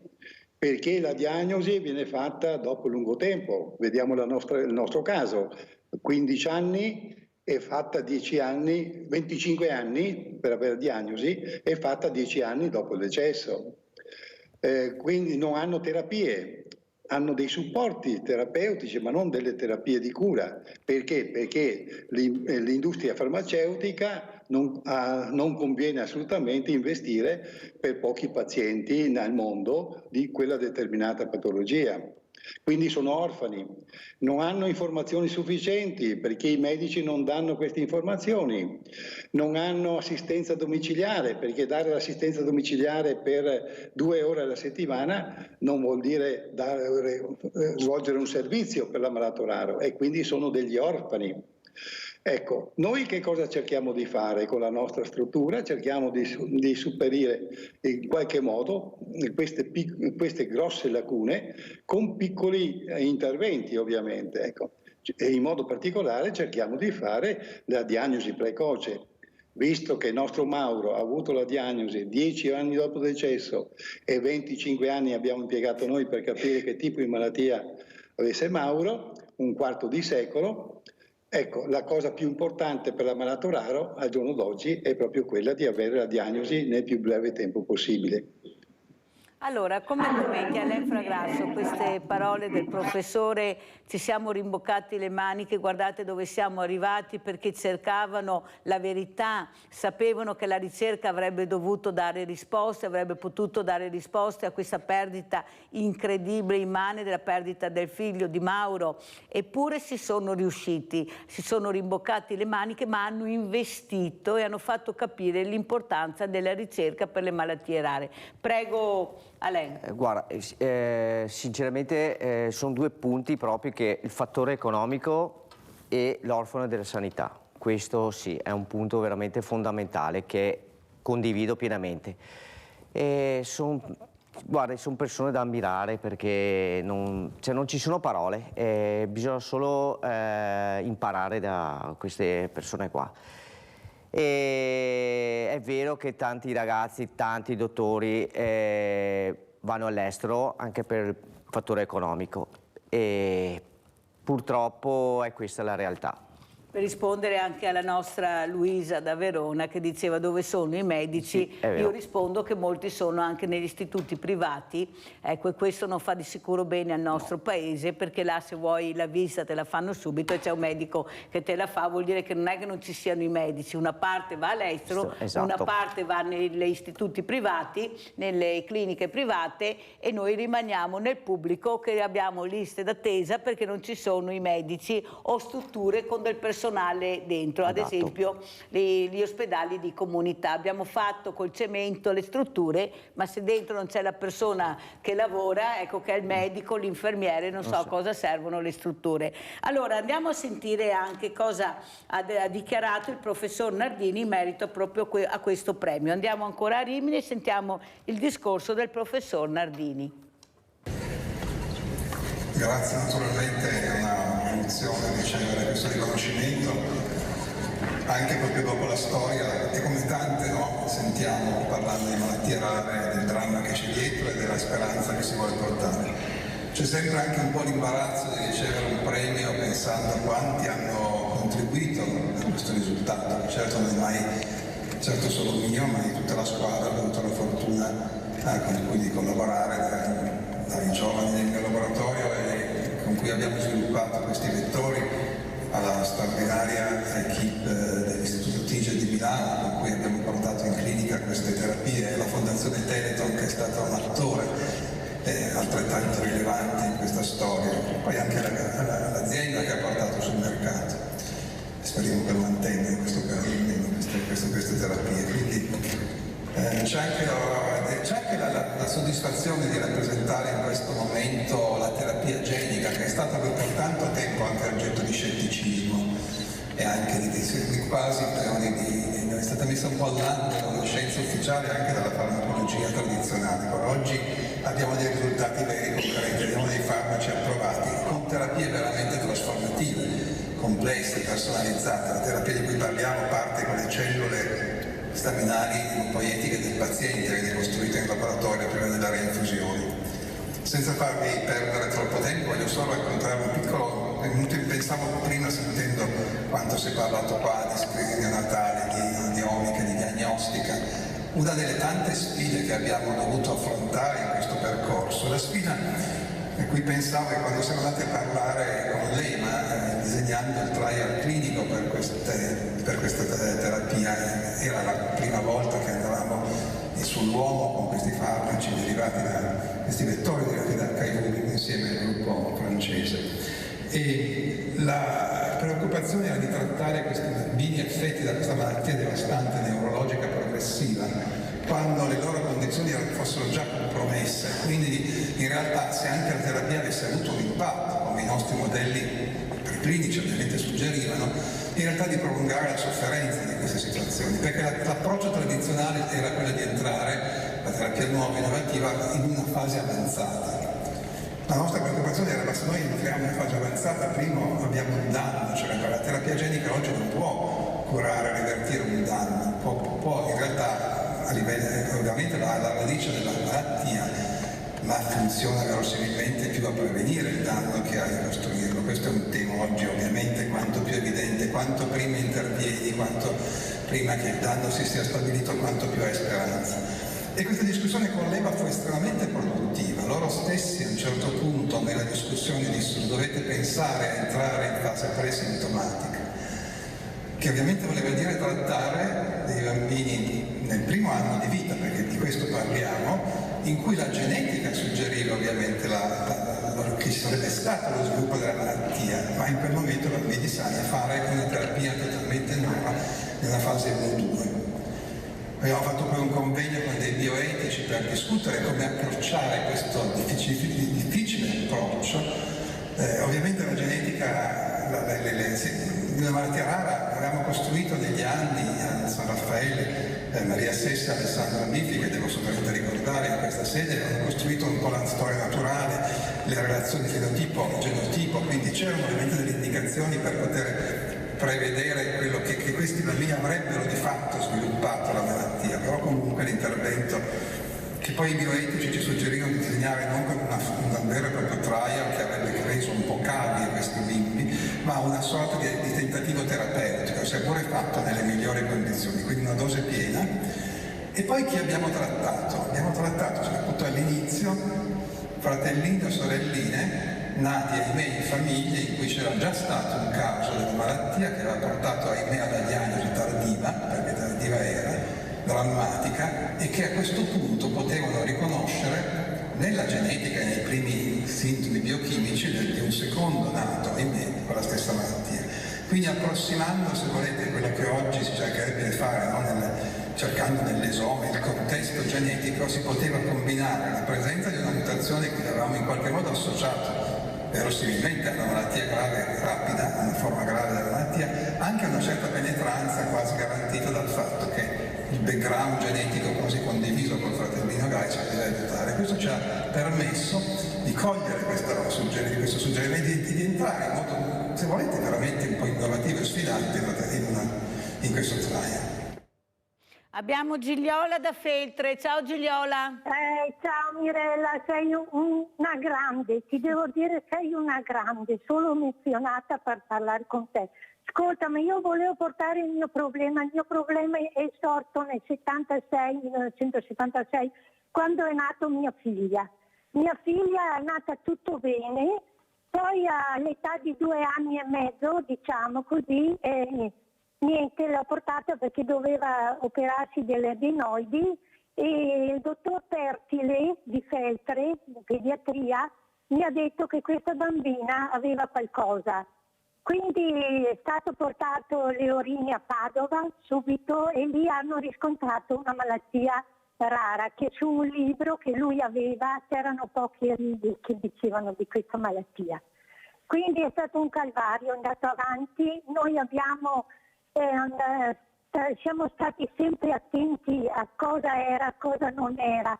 Poi siamo andati anche al Gaslini di Genova quando aveva 8 anni e lì hanno scoperto la malattia e ce l'hanno data in dettaglio. Era la mucopolisaccharidosi morchio 3 di San Filippo. Questa malattia rarissima, non aveva nessuna medicina da prendere. Poi noi siamo scesi al Conegliano per curare sempre questa nostra figlia, alla nostra famiglia di Conegliano Veneto, che ci siamo trovati veramente divinamente e lì abbiamo portato avanti. Poi abbiamo scoperto una signora da Verona che anche lei aveva questa figlia con questa malattia, però lei era andata in Germania per sapere in dettaglio la malattia di sua figlia.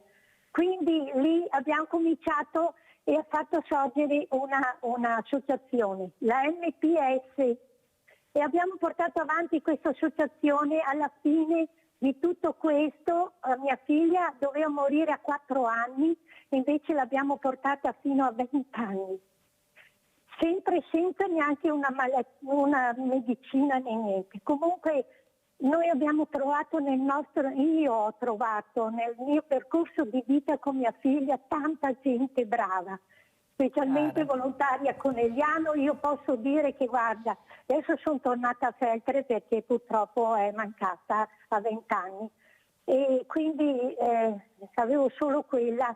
Io ho un'esperienza grandissima perché dico, ho avuto sempre tanta gente brava, tanta gente, anche i medici, i psicologi, veramente, però bisogna anche porsi a questa gente, non essere, diciamo, arroganti, perché purtroppo la gente, tanta gente è arrogante, non sa neanche cosa hanno i figli, e questo è un brutto segno.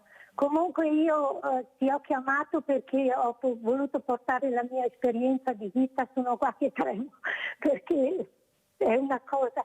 E adesso hanno trovato, mi sembra, anche questa medicina, diciamo, questa scoperta di questa malattia, insomma.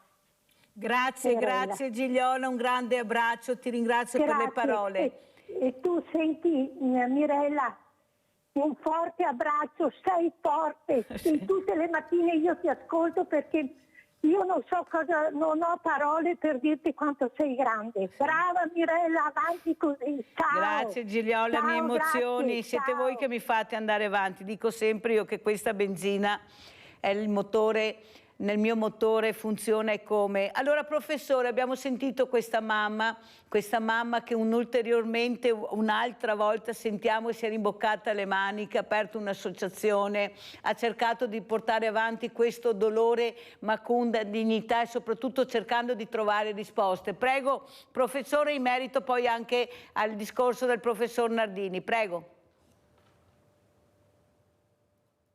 Dosi praticamente è una malattia di accumulo e noi la conosciamo abbastanza bene perché nel lontano 93-94 abbiamo invitato anche il massimo esperto mondiale dall'Australia a tenere una lezione all'interno di un meeting scientifico che abbiamo organizzato a Vicenza. Quindi la malattia la conosciamo molto bene, conosciamo anche i ricercatori e ovviamente porta sempre a situazioni difficili, complicate.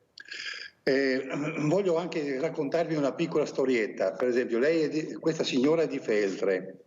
Noi, pensi Mirella, che abbiamo organizzato questo progetto di ricerca su stimolo e richiesta in modo particolare di 2 bimbi di Sospirolo.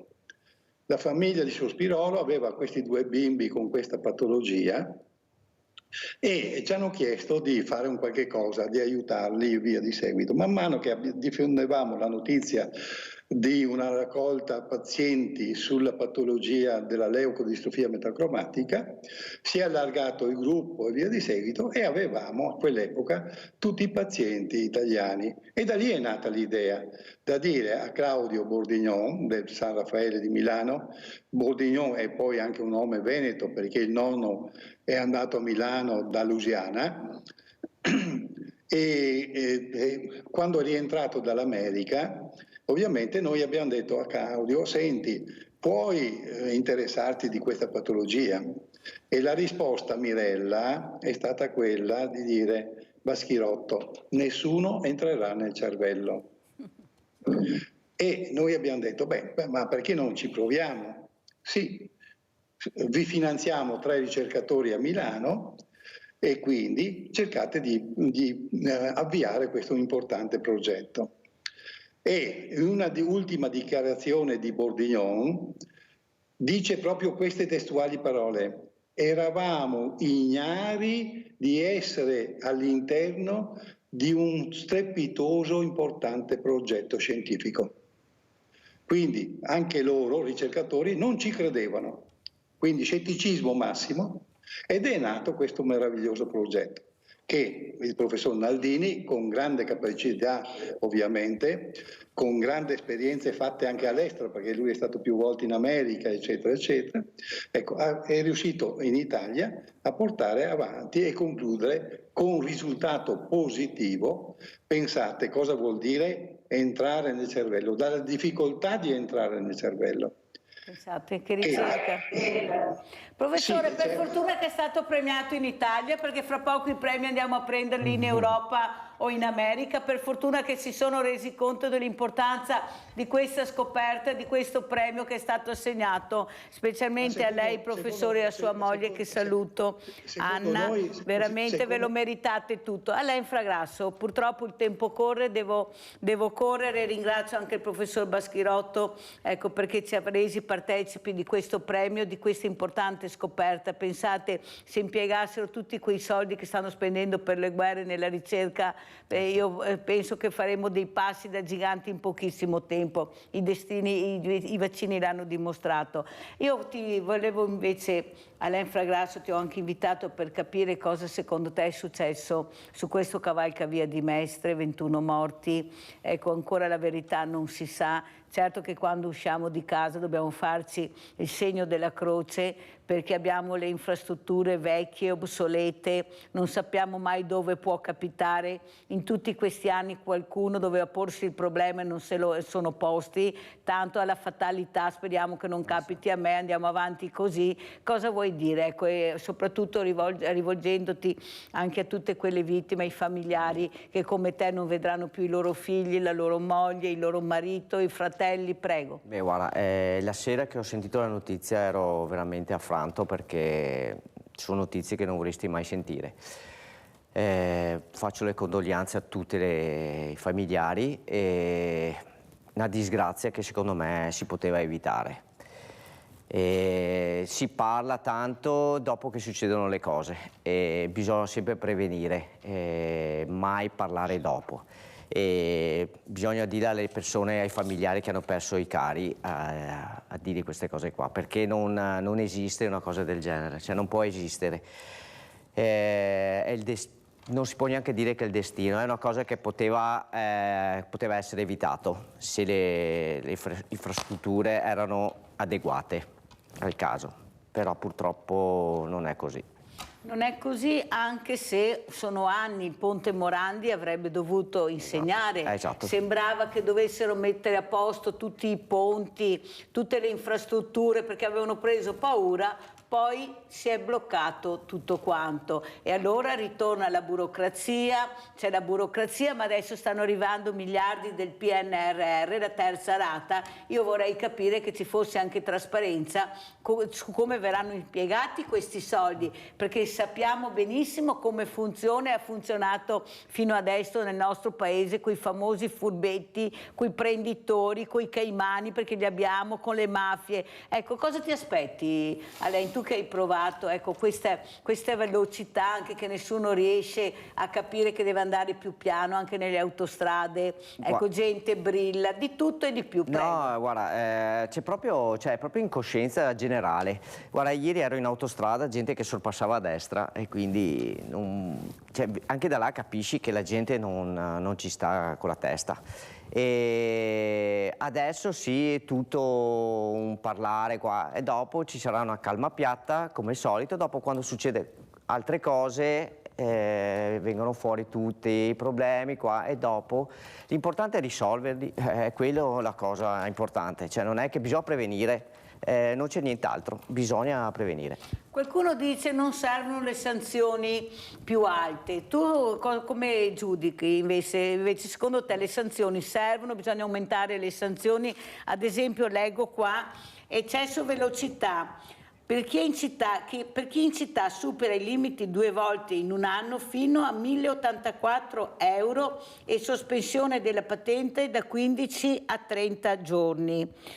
Per chi non dà la precedenza a pedoni e ciclisti, per chi parcheggia negli stalli riservati, sosta nei parcheggi per i disabili da 330 fino a 990 euro, sosta nelle corsie o fermate degli autobus da 165 a 660 euro. Ritiro della patente da 15 giorni a 2 mesi, sanzioni fino a 1.697 euro. In caso di recidiva, multa fino a 2.588 euro, sospensione della patente fino a 3 mesi, decurtazione da 8 a 10 punti. Per chi guida in contromano, passacco rosso, patente sospesa. Come commenti, Alain? Beh, non mi sembrano sanzioni severe, anzi io penso che le persone che sono contrari a queste sanzioni dovrebbero capire e provare nella propria pelle quando ti succedono certe cose. Quindi sono sanzioni secondo me che ci stanno, però bisogna metterle in atto. Adesso bisogna vedere cosa succede. Allora ritorniamo invece con le malattie, andiamo a sentire invece, visto che abbiamo parlato di professioni veramente importanti come i ricercatori, questi medici, questi primari che ce la stanno mettendo tutta per salvarci la vita. È difficile anche morire, devo dire la verità adesso, se hai la squadra giusta, il momento giusto, al posto giusto, sì. Abbiamo dei geni, dice a lei andiamo a vedere professioni sanitarie. Vicenza.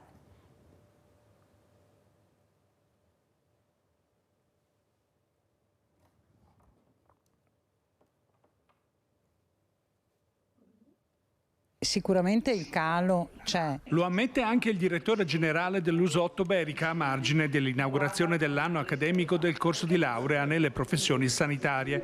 Il numero degli iscritti è in calo anche a Vicenza. Quest'anno sono 128 i neoimmatricolati ai 4 corsi di laurea proposti in collaborazione con l'Università degli Studi di Verona e di Padova.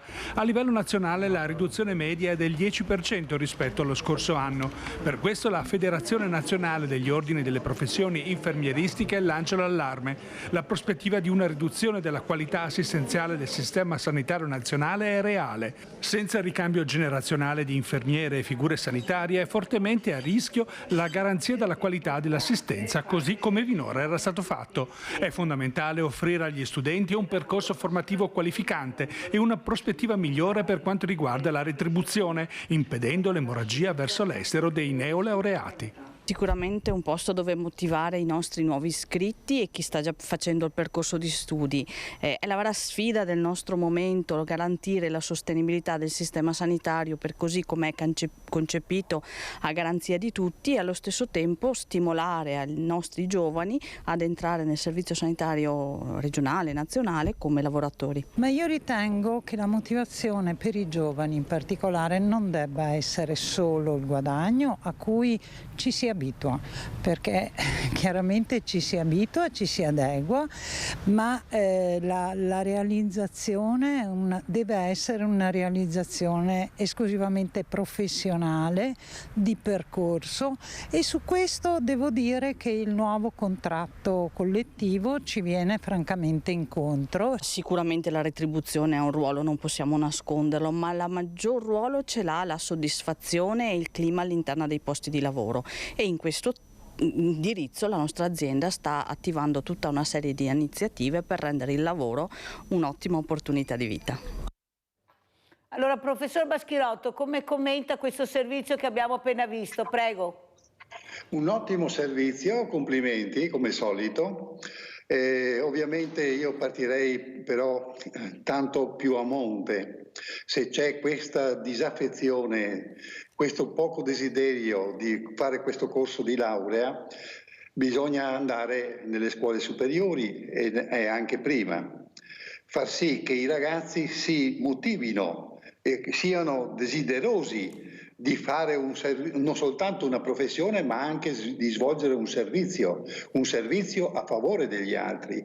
Questo elemento è quello che manca al giorno d'oggi, perché si guarda prevalentemente, quando vengono da noi i biologi, i medici, per essere selezionati per lavorare da noi, la prima preoccupazione di questi laureati, che sono tutti quasi postdoc, quindi hanno fatto altri 4 anni dopo la laurea all'università, l'unica considerazione l'unica cosa che loro ci chiedono è quanti giorni hanno disponibili di tempo, cosa prendono e non fare i turni di notte.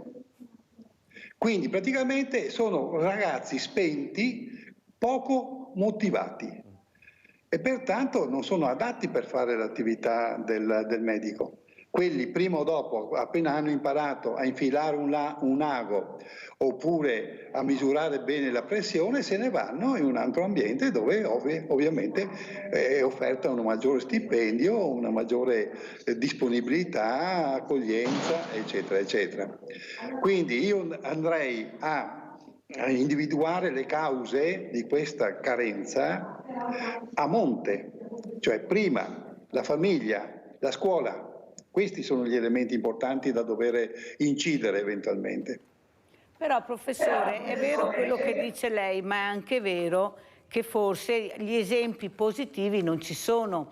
Quando noi vediamo questi ragazzi che scioperano, che si mettono sulle piazze con le tende perché non trovano un alloggio con un prezzo adeguato, perché c'è una scuola che è molto didattica e poco manuale, perché i percorsi nelle università con i numeri chiusi, cioè non è che diamo dei messaggi positivi, poi quelli invece che sono positivi se ne vanno all'estero perché qui non vengono pagati o vengono pagati molto meno o fanno fatica a inserirsi. Basta vedere anche i concorsi che delle volte si legge anche concorsi pilotati, capisce che non è che li stimoliamo più di tanto e poi ci dovrebbe essere un percorso di base dove qualcuno capisce che forse non è il caso che quel ragazzo faccia il medico, non è che per forza dobbiamo a tutti i costi, è perché è un costo di tutta la comunità e poi ritrovarci che questo qua ha sbagliato lavoro. Qualcuno dovrebbe intervenire, dovrebbe veramente coinvolgere e far capire l'importanza dello studio, della scuola, della scelta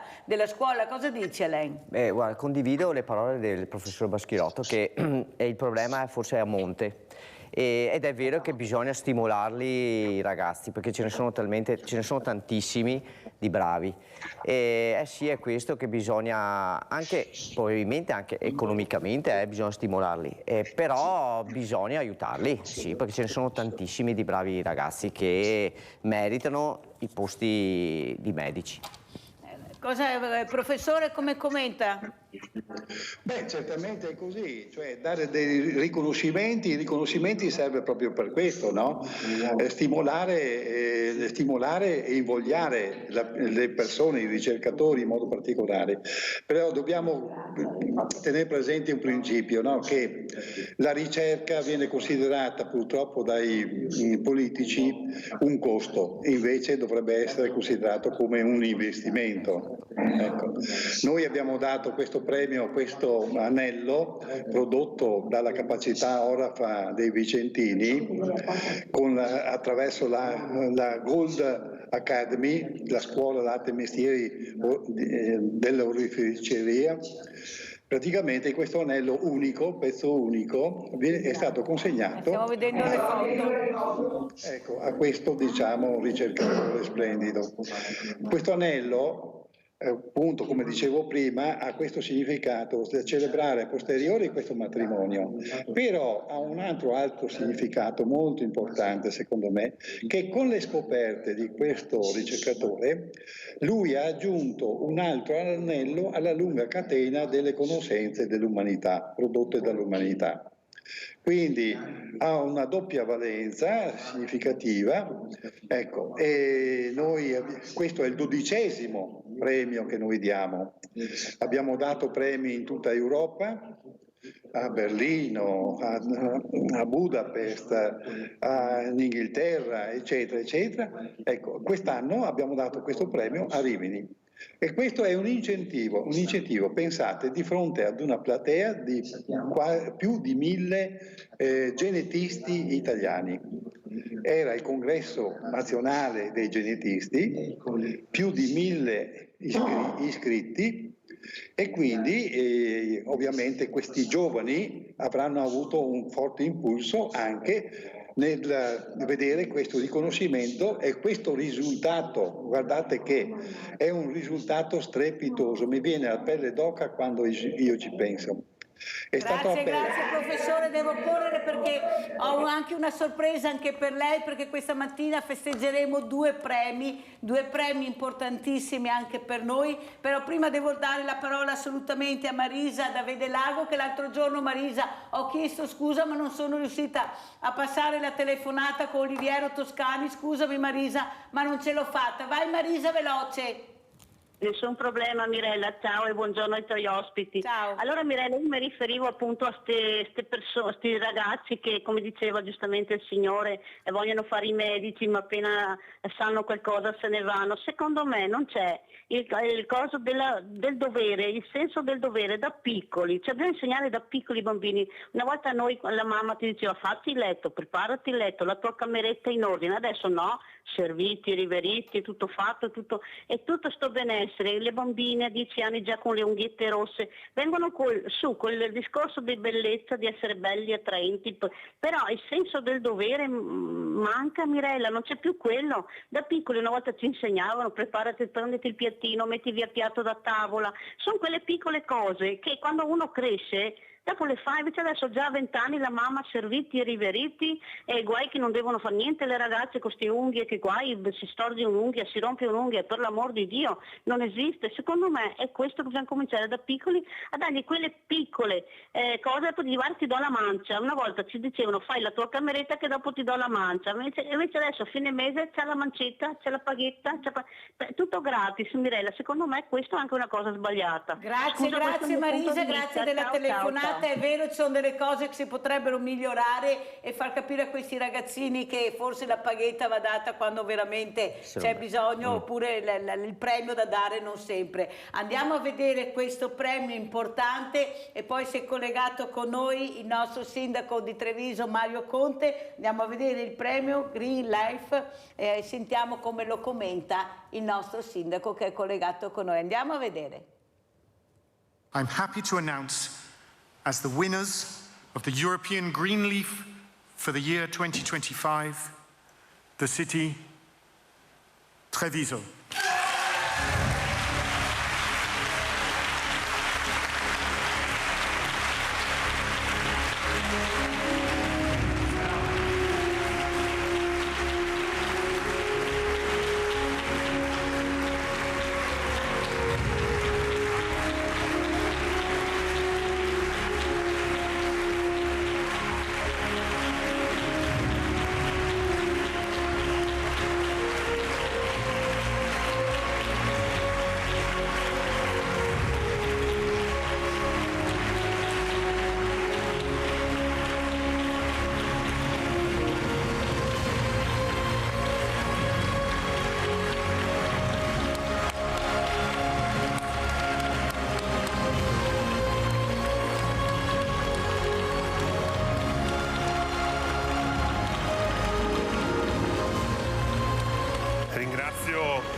la mia squadra, i partner che ci hanno aiutato a costruire una città sempre più sostenibile, ma soprattutto ringrazio la mia comunità che è la vera protagonista di questo cambiamento. Questo per noi non è un traguardo, ma è un punto di partenza, ma soprattutto è una grande responsabilità nei confronti delle future generazioni con le quali ci impegniamo a costruire una città sempre più accogliente, inclusiva e sostenibile. Allora, Sindaco Mario Conte, grazie di essersi collegato con noi. Sa che ci siamo emozionati? Eravamo qua con Alain e veramente ci siamo emozionati per l'importanza del premio, di essere riconoscenti a una squadra. Lei, Sindaco, è riuscito ad avere tante squadre vicino a lei. Allora vuol dire che il direttore d'orchestra funziona, ma soprattutto mi sono emozionata quando lei ha usato la parola inclusività, una parola che si sente pochissimo, lei sa quanto io ci tengo a questa parola ed è importante sentire la parola perché è una squadra inclusiva, sono squadre inclusive che stanno aiutando il nostro sindaco Mario Conte a tenere la barra dritta su una città che ha grossissimi problemi, una città che fa fatica anche a respirare, siamo in Valpadana. Cosa ci racconta, sindaco? Innanzitutto grazie Mirella, un saluto anche all'ospite presente in studio e a tutti i telespettatori. Ma noi siamo tutti parte di una grande comunità, poi in questo momento il sindaco pro tempore sono io, però in realtà ognuno di noi porta con sé delle responsabilità importanti nei confronti delle future generazioni, ovviamente il sindaco più di tutti perché deve assumere anche delle decisioni che talvolta possono risultare positive, a volte magari per qualcuno negativo, a volte impopolari, a volte popolari. però siamo chiamati ad amministrare nel migliore dei modi e soprattutto con coscienza il bene comune. Questo premio si riferisce a delle politiche ambientali, quindi non significa che siamo la città meno inquinata d'Europa, anzi siamo tra le più inquinate, ma a fronte dell'inquinamento noi non ci arrendiamo e stiamo mettendo in campo tutta una serie di iniziative che sono state premiate per l'impegno e per i risultati dalla Commissione europea. Quindi è un premio che mi riempie di orgoglio, ma è una grande responsabilità, come dicevo quando sono intervenuto lì a Tallinn in Estonia, nei confronti delle future generazioni che ci chiedono che gli venga lasciata in eredità una città migliore di come l'abbiamo presa. E quindi noi continueremo ad impegnarci da questo punto di vista. Ricordiamo che la sostenibilità è ambientale ma è anche sociale e quindi passa attraverso la sostenibilità sociale l'idea di una città inclusiva e una città accogliente. E quando si parla di inclusiva significa che ogni cittadino ha delle caratteristiche diverse, ma questa città deve essere una città adatta a tutti, a chi ha dei problemi, a chi non li ha, a chi è bello e chi è brutto. Noi siamo tutti parte di una comunità e in questa comunità dobbiamo vivere tutti nel migliore dei modi.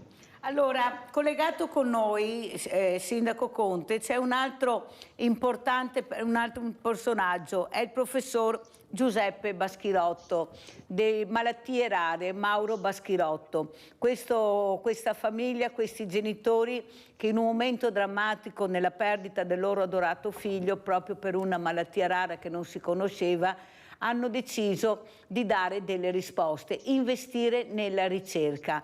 È stato dato anche un premio a Rimini dal professor Baschirotto a un importante ricercatore per far capire l'importanza della ricerca. Cosa vuole dire, Sindaco Conte, a questo uomo, a questa famiglia, a questi genitori che credono, hanno investito nella ricerca per dare risposte anche a tutti quei genitori, a quei familiari che non le trovano perché le malattie rare purtroppo non sono abbastanza supportate perché sono pochi numeri ma molte malattie. Prego, Sindaco. Innanzitutto saluto con affetto il signor Baschirotto, gli faccio i complimenti per la missione di vita, perché guardate che da un grande dolore, quello della perdita di un figlio, che non è una ferita che non si ricucirà mai, è un dolore che soprattutto due genitori porteranno sempre dentro di loro. Generare energia positiva per aiutare gli altri affinché non vivano lo stesso dolore significa essere delle persone straordinarie. E mi dispiace un po' che la ricerca diventi sempre più una questione legata al volontariato e all'associazionismo che sostiene la ricerca, perché da questo punto di vista le istituzioni mancano, perché troppe volte sentiamo parlare di mancanza di fondi nei confronti della ricerca che poi viene colmata soltanto da spirito di volontà e determinazione da parte di cittadini, associazioni che si sostituiscono alle istituzioni. Ecco, mi piacerebbe insomma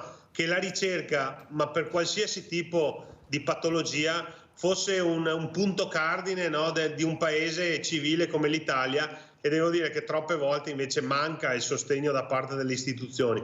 Mi piacerebbe avere l'onore di incontrarlo personalmente per capire noi come città di Treviso cosa possiamo fare per sostenere la sua causa. Professor Baschirotto, a lei la parola. Complimenti Sindaco anche per aver ricevuto questo riconoscimento, che è un riconoscimento importante europeo, mi pare, no? Ecco, e anche se non sono trevigiano, però sono veneto e pertanto mi sento anch'io orgoglioso di aver ricevuto un riconoscimento indiretto, diciamo, di questo alto valore. Certo, dice bene, le istituzioni mancano, sì, e mancano sì, perché prima dicevo che i malati rari sono orfani dell'istituzione sanitaria, orfani di chi dovrebbe invece seguire e curare eventualmente quei cittadini ammalati. Quindi è chiaro che in una situazione di questo genere l'unica strada percorribile per dare risposte a questi ammalati rari è la ricerca. Senza ricerca non si producono conoscenze. Queste conoscenze nuove possono servire ai malati rari, ma possono servire anche per ricaduta anche alle malattie più comuni e più diffuse. Quindi la ricerca è fondamentale, però i politici considerano la ricerca un costo, non un investimento, un impegno finanziario per prevenire determinate patologie.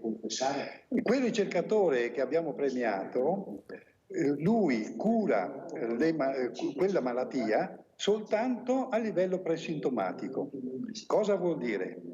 Che il paziente piccolo, 1 anno di vita massimo, ovviamente è già riconosciuto come ammalato, anche se non manifesta nessun sintomo. Questa è la prevenzione. Allora, con il discorso degli accertamenti neonatali, ovviamente questa malattia deve essere inserita. Però cosa succede? Che il Ministero non la riconosce ancora. C'è una patologia usata attualmente, tutto il mondo va a San Raffaele di Milano per farsi curare questa patologia. Il Ministero italiano non riconosce ancora questa patologia come patologia da accertare nel momento della natalità. Questa è la non crederci, cioè non aver fiducia nella scienza e non dare il necessario investimento per poter prevenire le patologie, non correrci dietro alle malattie. Questo è importante, Sindaco. E io avrei veramente molto piacere di incontrarla, perché ho capito che lei ha nel suo DNA una visione molto aperta della inclusività, e questo mi piace, perché un amministratore deve considerare non soltanto i cittadini sani, ma anche i cittadini un po' meno sani, ammalati, disabili e via di seguito. Sa, professor Baschirotto, che nella mia vita è la prima volta che trovo un sindaco che ha nel DNA l'inclusività. Fino adesso non mi era mai capitato, non è per violinare il sindaco, ma lo dico apertamente, e sì che ne ho incontrato di persone, di politici, però c'ho nel DNA l'inclusività, il diversamente giovane, il diversamente agile. No, non lo sentivano, era come se gli parlassi di una pandemia quando dicevi che volevi trattare questo tema. Allora, lei Fragasso, lei ad esempio Sindaco Conte non sapeva di questo premio, è rimasto sbalordito, contento, si è emozionato anche lui. A lei cosa vuoi dire al Sindaco Conte? Beh, innanzitutto complimenti per il premio e per la sua squadra. Una frase mi è piaciuta tantissimo, che non è un arrivo ma è una partenza. Questa è stata una cosa che mi è piaciuta tantissimo, anche perché Treviso è una città meravigliosa e niente, deve continuare così, perché complimenti. Allora Sindaco, grazie, so che anche il Sindaco ci deve lasciare, ma ho finito anche la puntata. Però Sindaco, ieri ha telefonato Nadia dicendo che non è possibile che fate tutte queste maratone, che bloccate tutta la città completamente per quei cittadini che devono spostarsi. Non è possibile che ogni domenica ci sia una corsa, un qualcosa che bloccano tutti i cittadini. Prego Sindaco. Una mezza maratona all'anno, dai, concediamola alla città di Treviso. E comunque sono 2 ore di sacrificio, ma non siamo bloccati, a piedi, in bicicletta si può continuare a uscire, quindi fa anche bene alla salute. Esatto. Come ci saluta Sindaco? No, beh, io voglio venirti a trovare in studio, Mirella, anche perché voglio portarti l'assegnone gigante, voglio far vedere che con il premio abbiamo ottenuto anche delle risorse da investire sulla sostenibilità ambientale, sulla tutela dell'ambiente, sul nostro patrimonio verde. Insomma, mi piacerebbe venirti a trovare, e un saluto agli ospiti e al professor Baschirotto. Lo aspetto in municipio, perché dobbiamo costruire insieme, siamo qui per costruire. Sa Sindaco che grazie a quello che ha fatto lei a Villa Margherita inclusiva, dove ha fatto capire l'importanza dell'incontro tra queste persone, domani con 2 motonave salperemo da Quarto d'Altino, andremo via in 230 persone, tutto a spese della grande famiglia di Sveglia Veneti e di Rete Veneta, dove porterò queste persone, che ci saranno le scuole, le RSA, tutti i CEODO, a visitare i musei. Siamo ospiti del Palazzo Ducale, andremo a vedere le quadrerie, il Museo Correr, andremo alla Fenice, tutto gratuito, ci hanno messo a disposizione. Ecco, capisce l'importanza quando dico che lei ma Mirella, ha avuto nel DNA questo, prego. Questo è merito tuo. No, mio, di tutta la famiglia, perché se ora non mi davi skei, mi non sarei andata da nessuna parte, sindaco. Ma bisogna anche supportarle. Ho questo 5 per 1000 che mi permette di dare respiro a queste persone, di fargli vedere il bello, la bellezza, di sentirsi normali. Prego. Se tu non chiedevi questi soldi con dei progetti concreti, seri, tangibili, toccabili con mano, che emozionano, i soldi non ti sarebbero arrivati, quindi diamo a Cesare quel che è di Cesare, il merito è tutto tuo, Mirella. Va bene, della squadra, lei ha parlato di squadre, anch'io ho una squadra meravigliosa che è la squadra che mi assiste tutte le mattine, questa squadra di Sveglia Veneti. Prima avevo Atal, ospite, ha detto che lui partecipa a tante trasmissioni, ma il potere di questa trasmissione è di avere questi ascoltatori precisi, preparati, pacati, che esprimono le idee in una maniera incredibile. Ho avuto i complimenti e soprattutto i numeri che fa questa trasmissione fanno capire che il cittadino vuole intervenire, vuole parlare, vuole ascoltare soprattutto e vuole dire quello che pensa. Allora Sindaco, grazie, complimenti, la inviterò in presenza, mi fa molto piacere che lei abbia detto questo, far vedere l'assegno, gli assegni che piacciono tanto alla Mirella, quanti ne ho distribuito in tutti questi anni grazie a questa grande squadra. Grazie al professor Giuseppe Baschirotto, grazie anche a lei Fragrasso, grazie a lei, sempre avanti, mi raccomando, grazie a voi e noi andiamo ai prossimi ospiti e adesso la posta, anzi la pubblicità.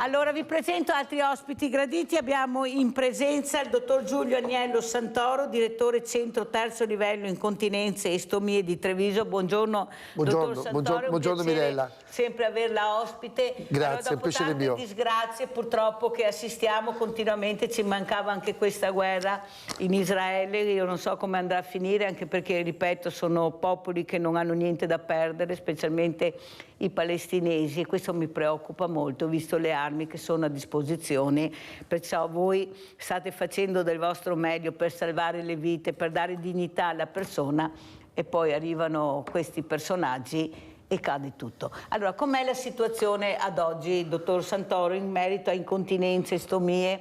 Io all'Ippodromo di Treviso ho avuto anche un'associazione rappresentativa molto importante e ho visto che la gente si avvicinava e un po' alla volta comincia a capire l'importanza di essere informati e di conoscere. Prego. Sì, grazie Mirella e specialmente grazie per la possibilità che ci dai sempre di riuscire a raggiungere i cittadini, a raggiungere la popolazione, a raggiungere le persone che hanno bisogno attraverso questo mezzo straordinario che è proprio la comunicazione televisiva e l'informazione che tu fai. E quindi ti ringrazio tanto e ti ringrazio perché questo ci ha dato la possibilità effettivamente di portare avanti il nostro messaggio, che è quello di riuscire a far capire alle persone che c'è una possibilità per questo tipo di problematiche davvero di poter migliorare ed anche guarire. Il problema dell'incontinenza, ne abbiamo parlato tante volte, è un problema che ancora crea tanto imbarazzo, crea tanta vergogna anche ingiustificata, diciamo, che però è difficile talvolta da vincere e resta ancora molta reticenza, cioè le persone non ne vogliono parlare, hanno davvero quasi timore a confessare questi loro disturbi. E questo ulteriormente viene ad aggravare anche psicologicamente queste persone che già soffrono di una condizione che comunque crea un disagio molto importante. Allora noi come centro di Treviso, centro che resta comunque il primo centro in Italia di terzo livello per questo tipo di problematiche, stiamo invece portando avanti questa campagna di informazione sociale. Ed ecco dove noi veniamo a intersecarci e il tuo lavoro straordinario ci dà una mano enorme, come dobbiamo ringraziare tantissimo le associazioni pazienti, perché tramite le associazioni pazienti, e qui abbiamo nella Regione Veneto una rete molto capillare di associazioni, abbiamo un'associazione regionale che comprende altre 7 associazioni provinciali, l'associazione di Treviso, dove il presidente è il dottor Bruno Cipolla, l'associazione di Castelfranco che si chiama l'AISCAM, dove il presidente è il dottor Pino Pesce, l'associazione padovana con Marco Torresan, quindi tutta una serie di associazioni provinciali che convergono nell'associazione regionale di cui è presidente la dottoressa Trolese e che ci dà una mano davvero enorme in questa campagna sociale che noi stiamo portando avanti. Allora saluto anche Francesco Gonzo, sindaco di Isola Vicentina, secondo mandato centrodestra. Buongiorno sindaco. Buongiorno Mirella, buongiorno a tutti i tuoi telespettatori. Buongiorno, allora come commenta le parole del dottor Santoro? Soprattutto non so se ha seguito anche questo premio importante che ha vinto la città di Treviso, il sindaco Mario Conte, ma soprattutto il professor Baschirotto che premia questi ricercatori dove veramente qualcun altro dovrebbe premiare perché sono la nostra fortuna, sono il nostro futuro, la ricerca. Cosa dice il sindaco? Prego. Ho avuto la possibilità di seguire il dottor Baschirotto, lo conosco personalmente, ho avuto la possibilità di conoscerlo personalmente grazie ai donatori del sangue di Isola Vicentina che lo hanno invitato a uno di quei pranzi sociali a cui ho partecipato in questi anni e ho avuto la possibilità di conoscere anche la moglie. E proprio come diceva Mario Conte, il sindaco di Treviso, è stata proprio la capacità di questa famiglia di generare da un dolore sicuramente insuperabile il dono di essere vicino agli altri e a chi probabilmente sta affrontando gli stessi problemi. È successo con tante altre esperienze nel Veneto, è successo anche con Città della Speranza, ricordiamo Virgilio Ziglio che è mancato poco tempo fa, tutte quelle situazioni in cui da un dolore umano, personale, familiare si va parte un grande slancio per andare verso gli altri. E Mario Conte ha anche questa grande capacità, questa grande umanità come collega sindaco, ce ne sono tanti come lui, che ha saputo portare a casa anche questo premio importante da Tallinn per rendere una città, come sottolineava e come ti è piaciuto sottolineare, inclusiva e quindi qualche cosa che va oltre gli interessi di pochi, va oltre il generico voler bene alla città, ma essere destinati a qualcosa di più grande, di più dedicato, di più vicino anche alle persone che magari tante volte sono dimenticate, quindi l'inclusività e le barriere architettoniche, quelle situazioni di difficoltà che ogni tanto ci si dimentica, ma non per cattiva volontà, ma perché ci sono sempre cose che sembrano più importanti e le priorità si rimettono sempre in ordine, in fila, ogni volta che succede qualcosa di nuovo e di importante. Quindi un grande premio per una città bella come Treviso, che comunque ha fatto tanto negli anni, e Mario, se è stato rieletto, c'è anche un buon motivo, e il premio Baschirotto, che tra l'altro di Giuseppe Baschirotto ricevo anche le newsletter quasi periodicamente, quindi è un'attività grande del centro Baschirotto che va avanti. Sindaco, quello che però io sollecito è capire l'importanza dell'associazionismo, soprattutto all'associazionismo quello che fa più fatica ad essere visibile. Io ho avuto Marco Torresan ospite e lui ha detto siamo invisibili. Mi ha ringraziato tantissimo perché l'ho inserito in un contesto molto importante, questo Gran Premio Città di Treviso, assieme a tantissime altre associazioni. E lei non ha idea per lui l'importanza di stare assieme, di sentirsi come gli altri. Ecco, quello che io dico ai sindaci che forse devono porre più attenzione, cosa sta facendo il nostro sindaco di Treviso e lei lo ha dichiarato, nel stare più vicino agli invisibili, a quelli che fanno fatica ad apparire, ad arrivare, perché siete voi la voce del territorio, sindaco, non ne abbiamo altre. La regione è lontana 1000 miglia, il governo non ne parliamo, adesso poi ci sono le europee, perciò muri di gomma dove tu sbatti. Dov'è che trovi un po' di conforto? Nel sindaco oppure nei servizi sociali sociali che non funzionano, questo lo dico io, non so, non andiamo a vedere se il suo funziona o l'altro no, ma in generale così come sono strutturati non funzionano. C'è stata questa squadra di sindaci e spero che porti avanti questi progetti importanti, che è l'ascolto alle persone, che è un ascolto a 360 gradi. Cosa dice il dottor Santoro? Grazie Mirella per la possibilità che mi dai di parlare delle associazioni. Allora, noi abbiamo capito subito l'importanza di lavorare con le associazioni e di rendere, bellissimo quello che tu dici, visibile quello che è invisibile. Allora, questo rapporto con le associazioni pazienti ci ha permesso innanzitutto di creare questo centro, dove l'importanza di avere loro al nostro fianco è stata fondamentale. Abbiamo coinvolto le associazioni a livello regionale perché in un tavolo tecnico sull'incontinenza abbiamo chiesto che ci fosse il presidente delle associazioni pazienti, perché insieme ai medici e insieme agli specialisti questo tavolo tecnico regionale portasse anche direttamente la voce dei pazienti. Le associazioni dei pazienti sono stati anche coinvolti nel creare i percorsi, i cosiddetti PDTA diagnosticoterapeutici, sui quali si basano i LEA, che sono i livelli essenziali di assistenza.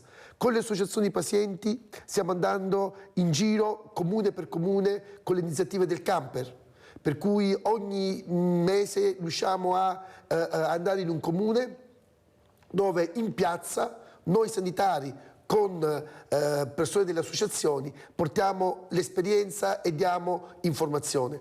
Con le associazioni pazienti facciamo delle serate anche qui nei vari comuni, quindi magari se il sindaco ci vorrà invitare noi saremmo ben lieti di poter andare anche nel suo comune o con il camper o in una serata lì presso in qualche sede comunale a portare sempre e a fare corretta informazione. Per cui l'importanza delle associazioni è fondamentale e noi come USL e come specialisti medici lavoriamo con loro e quindi cerchiamo di far capire attraverso di loro l'importanza e la dignità di essere paziente.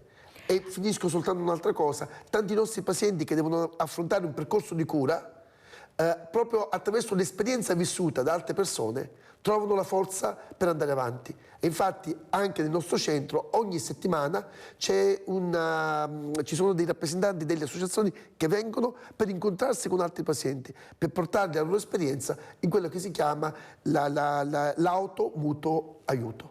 Allora, prego Sindaco come commenta le parole del dottor Santoro, penso faccia piacere, ecco, questa partecipazione, allarghiamoci, uniamo le forze, prego. Guardi Mirella, il dottor Santoro ha toccato, si è proposto per venire a Isola Vicentina, io credo che lo spazio ci sia assolutamente, anzi lo aspetto e cerchiamo di entrare in contatto anche attraverso la tua redazione, Mirella, se possibile. Tranquillo. Quello che effettivamente sottolineavi tu e anche il dottor Santoro è proprio questo, l'importanza delle associazioni. Sono associazioni che sono formate da persone che hanno affrontato il problema in qualche maniera, hanno avuto l'esperienza, sono entrati in contatto con altri pazienti o altre famiglie in cui c'è stato un familiare che ha affrontato un percorso. Sono tutte situazioni che hanno poi, come il dottor Baschirotto, come dicevamo prima, hanno portato a guardarci intorno e a dire forse c'è qualcun altro che sta come noi e quindi cerchiamo di farci forza l'uno con l'altro prima di tutto, no? Ma poi anche portare la voce di queste persone. A Isola Vicentina ci sono ben 67 associazioni in un paese di 10.000 abitanti e non è un numero grande così perché c'è gente che non sa cosa meglio di fare, però alcune di queste sono associazioni sportive ed è giusto che ci siano, tante altre sono associazioni che si muovono negli ambiti sociali, culturali. L'associazionismo e quindi anche il volontariato sono elementi insiti nel nostro DNA, nella nostra storia, nelle nostre radici. Il Veneto era famoso qualche decina di anni fa per le società di mutuo soccorso. Ecco, l'associazionismo moderno in qualche maniera è l'evoluzione di quel mutuo soccorso e lo Stato e la Regione, lo accennavi anche tu, in determinati aspetti probabilmente ha capito che se c'è un privato, se c'è l'associazionismo, se c'è il volontariato che sa fare quel lavoro, beh allora lasciamo che lo continui a fare lui. Ecco, questo è un atteggiamento che a volte non è sempre produttivo e non è sempre un buon ragionamento. Ci sono tante associazioni che portano avanti istanze delicate, che si occupano di ambiente, di malattie, di questioni sociali che andrebbero sostenute maggiormente. Anche noi come Comune cerchiamo di dare gli spazi a quelle associazioni che ci chiedono anche di riconoscere il segno, no? Ad esempio l'illuminazione di un edificio per la giornata ricordo di quella, o per la giornata dedicata a quella patologia. Adesso ad esempio siamo nell'ottobre rosa. Sono tutte situazioni che in qualche maniera cerchiamo di andare incontro e di aiutare, però anche noi comuni non possiamo sempre aiutare tutti perché le risorse sono sempre contenute. Ma intanto basta partire, Sindaco, non è che tutti si devono dare. L'importante è partire con uno, poi si va al 2, al 3, ma intanto si parte con l'1. E soprattutto devo fargli i complimenti per questa terza edizione, dal 13 al 31 ottobre a Villa Cerchiaria, Isola Vicentina, Profumo di carta, libri, incontri, rassegne. Sentite i titoli che belli: Il saldatore del Vaillant, La casa del mago, La piccinina, Gli abissi, Vieni tu giorno nella notte, La verità e la biro, La natura sulla carta, I primaverili, La ballata delle anime inutili, Una banale influenza. Volevamo prendere il ciclo, le nostre perdute foreste, nessuno più canta per strada, In questa notte afghana, L'amante di Chopin, bellissimo, complimenti, tante cose, scelta ampia. Ecco, io ci avrei messo anche magari l'associazione di Santoro qua dentro, perché ci stava tutta, ma spero la prossima volta, perché proprio questa è inclusività di tante cose, ognuno può scegliere e sentirsi inclusivo. Prego. Io volevo così ricordare il nostro slogan, incontriamoci. Questo è il nostro slogan che abbiamo creato utilizzando le due parole di incontinenza, no? Incontinenza, incontriamoci, e poi proprio il significato di trovarsi insieme. E allora questo incontriamoci, questa fusione delle due parole, credo che davvero in questo slogan noi sintetizziamo il significato profondo di quello che noi stiamo facendo. E un'altra cosa anche bella che volevo dire, e torniamo anche al discorso di inclusività dell'invisibile che deve diventare visibile, un'altra parola chiave è solitudine, perché queste persone, molti pazienti, quando sono di fronte alla malattia si sentono soli, ed è terribile.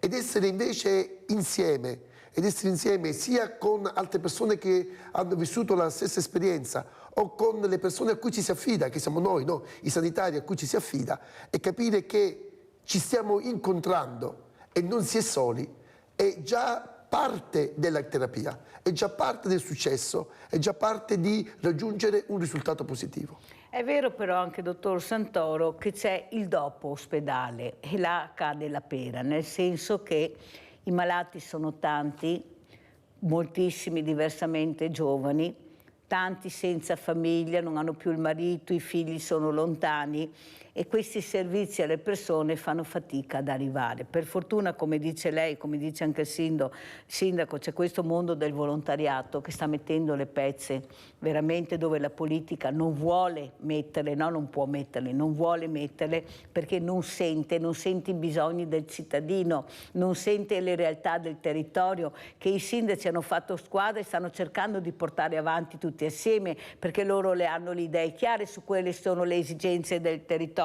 Ma soprattutto questi ammalati. Io mi ricordo Marco Torresan qui in trasmissione, qui mi rivolgo al sindaco, quando ha detto: quando sanno della nostra malattia la prima cosa che hanno paura è l'odore, chissà di cosa dovremmo sapere. Lei ha scritto profumo di carta, per quello ho detto che forse era importante che ci fosse stata anche l'associazione di Santoro, perché quello che fa paura è l'odore, senza che pensare che quell'odore può essere anche tuo, perché puoi diventare anche tu così. Lo rifiuti al momento perché stai bene, ma può essere che nel tuo percorso di vita si arrivi questo, la fatica di trovare lavoro a queste persone emarginati, invisibili. Cosa dice, come commenta, sindaco? Sono tematiche sempre molto complesse da affrontare. È bene che un'associazione se ne preoccupi anche per portare avanti la voce di questi pazienti. Parole come incontinenza, come stomie, sono parole che magari tante volte io credo spaventino, no? Come dicevi anche tu, Mirella, fanno tenere distanti le persone perché hai accennato tu, insomma, tutti questi temi che mettono anche tutte queste sciocchezze, se Vede vogliamo. che fa fatica anche lei a parlarne, Sindaco? No, ma Vede che fa perché? fatica, la sento io, sa? La Perché c'è una sento, cosa, Sindaco. ma sai Mirella, io ricevo il venerdì mattina i cittadini nel mio ufficio perché il ricevimento del pubblico l'ho fatto coincidere con il tempo del mercato che è qui in piazza, e tante volte si presentano persone che bisogna accogliere come se fossero, io dico sempre anche un po' ai miei amici, collaboratori qua in comune, bisogna avere uno stile evangelico, cioè noi siamo qui per fare un servizio, siamo a servizio della comunità, non possiamo permetterci il lusso di dire oggi non ho voglia o domani faccio qualcos'altro, oppure no, questo non lo vedo perché per tanti motivi. Bisogna essere pronti. Siamo in una missione, certamente, che a volte non viene nemmeno riconosciuta per il valore che ha, però, dicevo prima, c'è un discorso di dignità, tante volte anche le persone stesse che vivono determinate patologie hanno paura di esporsi, in questo senso avevo la difficoltà ad esprimermi, Mirella. Ma perché non conoscono, Sindaco? La paura viene dalla non conoscenza, o sbaglio, dottor Santoro? Per questo è importante che anche voi nel vostro territorio cominciate a fare queste informazioni. Prego, dottor, se devo correre, Sindaco, perché il tempo è tiranno. No. Io mi trovo in perfetta sintonia con il Sindaco. Così, intanto ribadisco che avremo tanto piacere a poter essere un giorno lì ad Isola Vicentina, incontrarci di persona e a continuare questa nostra campagna, ed è tanto importante come ci siamo detti. La cosa che però anche qui mi trovo d'accordo con il Sindaco è di non pensare di sostituirci o di sostituire l'associazionismo con quello che deve essere anche l'impegno vero della politica in questa direzione qui. Quindi l'associazionismo è benvenuto sempre e si basa sul volontariato. Però da solo è chiaro che non ce la può fare, non possiamo demandare all'associazionismo cose che invece dovrebbero essere prese in considerazione proprio a livello politico, a livello strutturale. E questo credo che il Sindaco, diciamo, nella sua doppia figura di personaggio politico ma anche di cittadino, quindi a servizio della comunità, come diceva lui, lo sa molto bene. Allora andiamo a vedere invece adesso il periodo anche dei vaccini, l'anti-influenzale specialmente. Io stimolo perché è importante che capiate l'importanza della vaccinazione. Andiamo a sentire cosa dice il direttore generale, dottor Francesco Benazzi, proprio in merito ai vaccini e il Covid. Andiamo a sentire. La situazione è ancora sotto controllo. Abbiamo 25 ricoveri complessivamente all'interno di tutti gli ospedali, 3 persone over 80 che comunque non sono vaccinate, che sono in malattie infettive ma non hanno bisogno di ossigenazione, quindi non sono in terapia intensiva. Casi Covid in salita, ma l'US2 rassicura, nessuna persona in terapia intensiva. I casi con sintomatologia più grave si riscontrano su pazienti anziani e privi di copertura vaccinale. Al via la campagna di vaccinazione efficace per la variante Omicron in circolazione. Saranno vaccinate tutte le RSA e gli operatori, chiaramente in primis le persone a rischio. Poi il 23 di questo mese dovrebbero arrivare ancora altre dosi di Omicron e inizieremo ovviamente a vaccinare chi? Negli ospedali, volontariamente chi vuole, e poi gli operatori sanitari, e naturalmente poi si passerà alle persone fragili. Tutti potranno poi avere accesso al vaccino, l'unica precauzione è quella di non essere stati contagiati nei 6 mesi precedenti l'eventuale iniezione. Situazione sotto controllo anche nelle RSA, dove attualmente non si riscontrano focolai, ma solo qualche caso non grave. Ad oggi sono complessivamente 52 gli ospiti delle case di riposo distribuite sul territorio della Marca ad aver contratto il virus. Vaccino Covid che potrà essere fatto insieme a quello anti-influenzale. Vaccino antinfluenzale che può essere fatto da solo, per non spaventare nessuno. Chi non vuole fare il Covid può fare il vaccino antinfluenzale, che anche in questo caso qua è consigliato alle persone fragili, agli over 60 chiaramente, quindi da 60 anni in poi, e alle donne anche in gravidanza. Chiaro che se il tasso di vaccinazione è molto basso, il rischio che ci sia un inverno impegnativo, quindi con persone over 80 ricoverate in ospedale per bronchiti, broncopolmoniti o comunque infiammazione del sistema respiratorio, esiste. Allora, sentiamo come commenta il dottor Giulio Agnello Santoro le parole del direttore generale dei vaccini, anche l'antinfluenzale, quello per il Covid. Assolutamente, io confermo tutto quanto ho già detto dal nostro direttore generale, dottor Benazzi, l'importanza dei vaccini. Non dimentichiamoci che se siamo venuti fuori dal Covid è perché c'è stata questa campagna di vaccinazione che ha permesso di limitare prima e poi di quasi azzerare i rischi e la severità della malattia, quindi non il potersi contagiare, perché sappiamo ancora adesso ci si può contagiare, ma come diceva il dottor Benazzi non si va in terapia intensiva se non in casi estremamente gravi, in pazienti estremamente fragili, e questo è stato grazie alla campagna di vaccinazione. Ora, per quello che riguarda anche l'antinfluenzale, anche qui è importante, noi come sanitari siamo tenuti a farlo, ma le indicazioni che dava il direttore sulle categorie a rischio, quelle lì sono e dovrebbero essere davvero obbligatorie, per cui pazienti fragili, pazienti con malattie neoplastiche, pazienti con malattie cardiovascolari, renali, di età avanzata, sono tutti pazienti che sono a maggiore rischio. E allora il vaccino fa prevenzione di malattia. Allora, Sindaco, a Isola Vicentina come è andato il precedente impegno che lei ha preso con i cittadini, far capire l'importanza della vaccinazione, come si sta comportando adesso e cosa sente? Ecco, perché voi siete la voce del cittadino, prego. Diciamo che a Isola Vicentina c'è stata un'adesione corposa alla campagna di vaccinazione, più naturalmente negli anni passati a causa questa necessità di superare la pandemia. C'è stato però anche un grande, e devo anche segnalarlo, insomma non posso certamente fare a meno perché da sindaco sono le voci di tutti, c'è stata anche una grande campagna diciamo così, di affissioni contro le campagne di vaccinazione, e alcuni gruppi si sono fatti sentire per portare avanti, come dire, delle voci che sono contrarie alla campagna di vaccinazione. Il tema del Covid ci ha sicuramente toccato tutti profondamente. Pensa che io a volte non ricordo, cioè siamo arrivati a dire no, prima del Covid, dopo del Covid, per parlare degli anni passati, e alcune volte non ci ricordiamo se dei fatti del passato sono successi prima, poco dopo il Covid.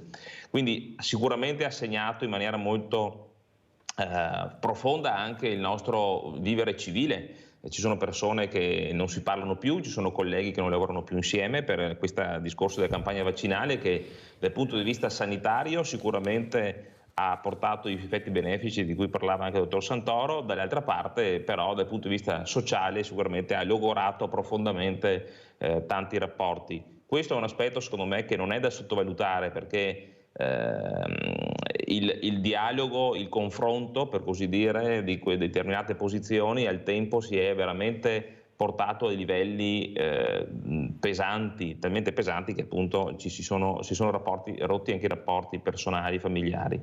Quindi diciamo che la campagna vaccinale ha prodotto i suoi effetti benefici. Il vaccino è una scoperta medica senza la quale probabilmente alcune malattie esisterebbero ancora sul pianeta, invece sono state debellate grazie alla vaccinazione, quindi la scienza e il progresso scientifico sono temi che non possono essere, come dire, ridicolizzati. Sicuramente. Sindaco, cosa penso? Penso che forse la politica non ha avuto il coraggio di fare quel scalto di rena, di prendere in mano la situazione e di far parlare solo le persone competenti e gli addetti ai lavori per non creare confusione. Noi abbiamo sentito di tutto e di più da persone che non sanno neanche cosa vuol dire vaccino, ricerca. È come se io adesso questa mattina per parlare di incontinenza, ecco, invitassi l'ultimo che passa per la strada e dico parla di incontinenza perché tanto tu sai cos'è, e questo si inventa quello che al momento sente di dire, e sono venute fuori delle parole incredibili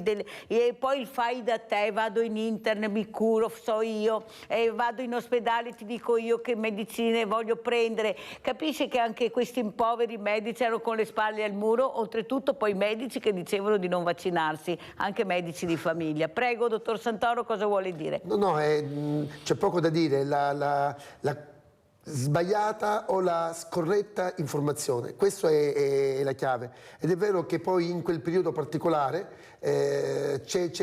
parlava qualsiasi persona, sia essa stata competente o meno.